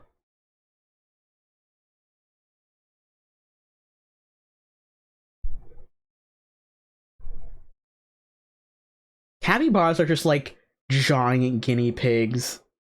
And like, you know I love a guinea pig. Oh, I will sit up straight. Ooh, thank you. Oh, I'll stretch too. Oh. Ugh. Mm. Mm. Thank you. Mother with its litter of pups. Oh my gosh. What the? I went to look up capybaras and like the babies are just like literally copy and pasting and like sizing down the adult capybara. You just like pull up a capybara in MS Paint and you just kind of like select tool, size down. They are rodents. Cool. Cool. That makes sense.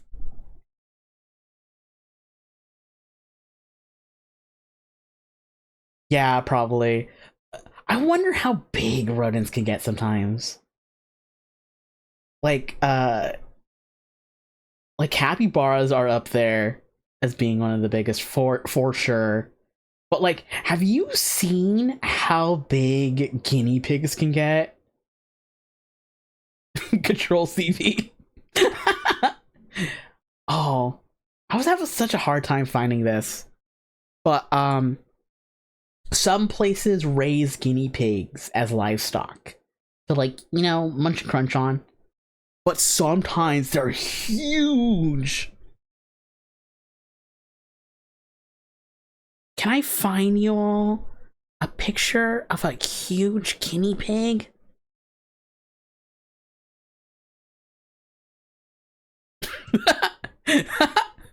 That's a photoshopped giant guinea pig. That's not what I'm looking for. Oh, that's what I'm looking for. Just like just a big healthy boy. Look at that. This guinea pig is like the size of a torso. That's crazy. In prehistoric times, guinea pig were the size of buffalo. Roaming free out on the plains. Oh man, guinea pigs are ginormous sometimes. It's crazy. I love them. I love guinea pigs. I love guinea pigs so much. Monkey. Smile. Lions. Fish. I do like fish. I think fish are really cool. I love me a Paku. Have I talked about Paku on stream before? They're a relative of the piranha, except they have flat teeth. So it's like a fish that's got like human teeth almost. But if you're not looking at the teeth, they're pretty cute. They got they got dumb faces, and I like that. I'll show you. Check it out. This is a Paku. My favorite fish. It's like, ah. They eat nuts and berries and seeds.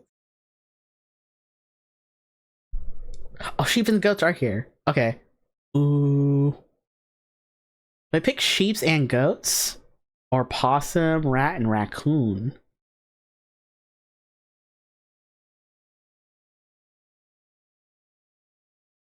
Oh, Mola Mola are pretty great. Yeah.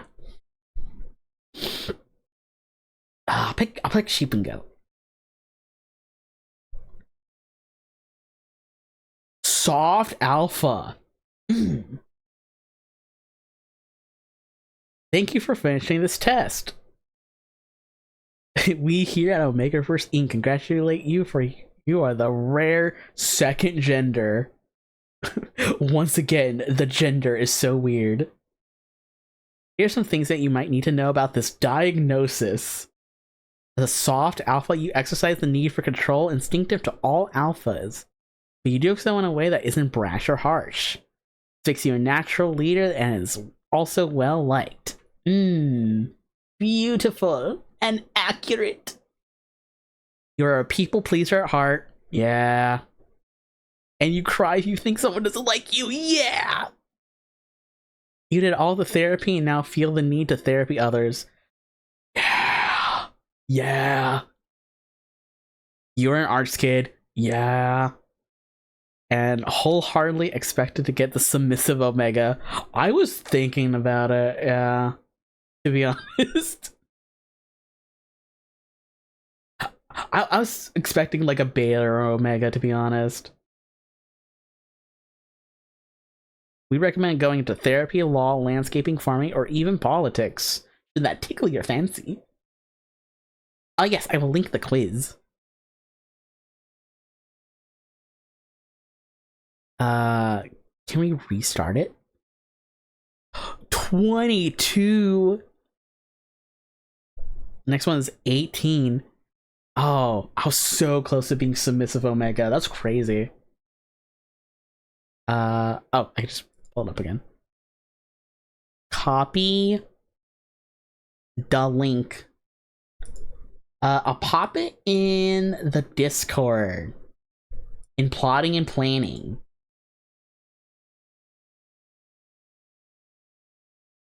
So, if you're in my Discord, you can also take it.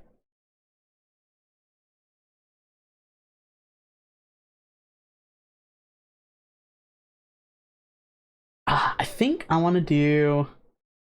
Oh, it's 12:30. Oh. Can I do one more? Nah. Loner Alpha. Ooh. What did Kalmata get? Kalmata sent me their result.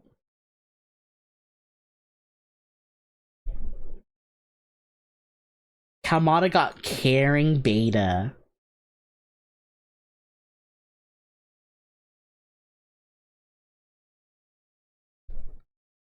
Okay.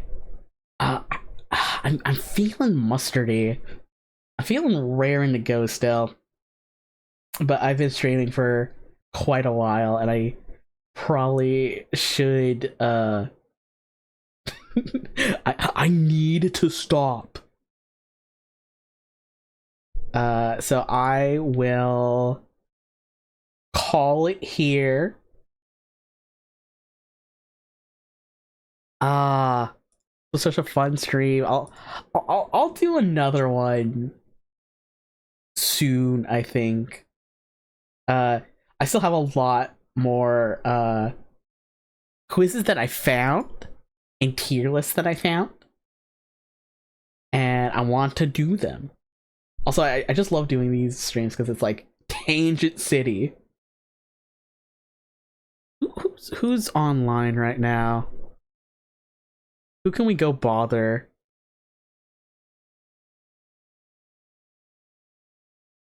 Fog is online. Fog might be ending soon, though. Yeah, he might be ending soon.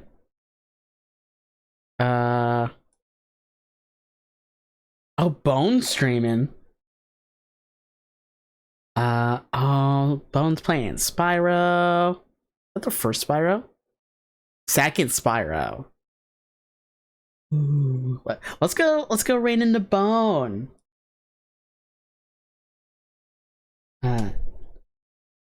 MC_Bone, baby.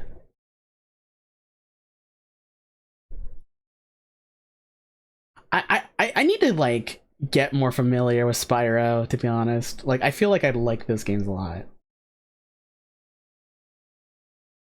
I will see you all tomorrow for more Love Live ship rankings. More chit chatting.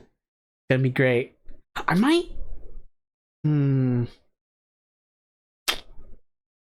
Yeah, definitely ship rankings.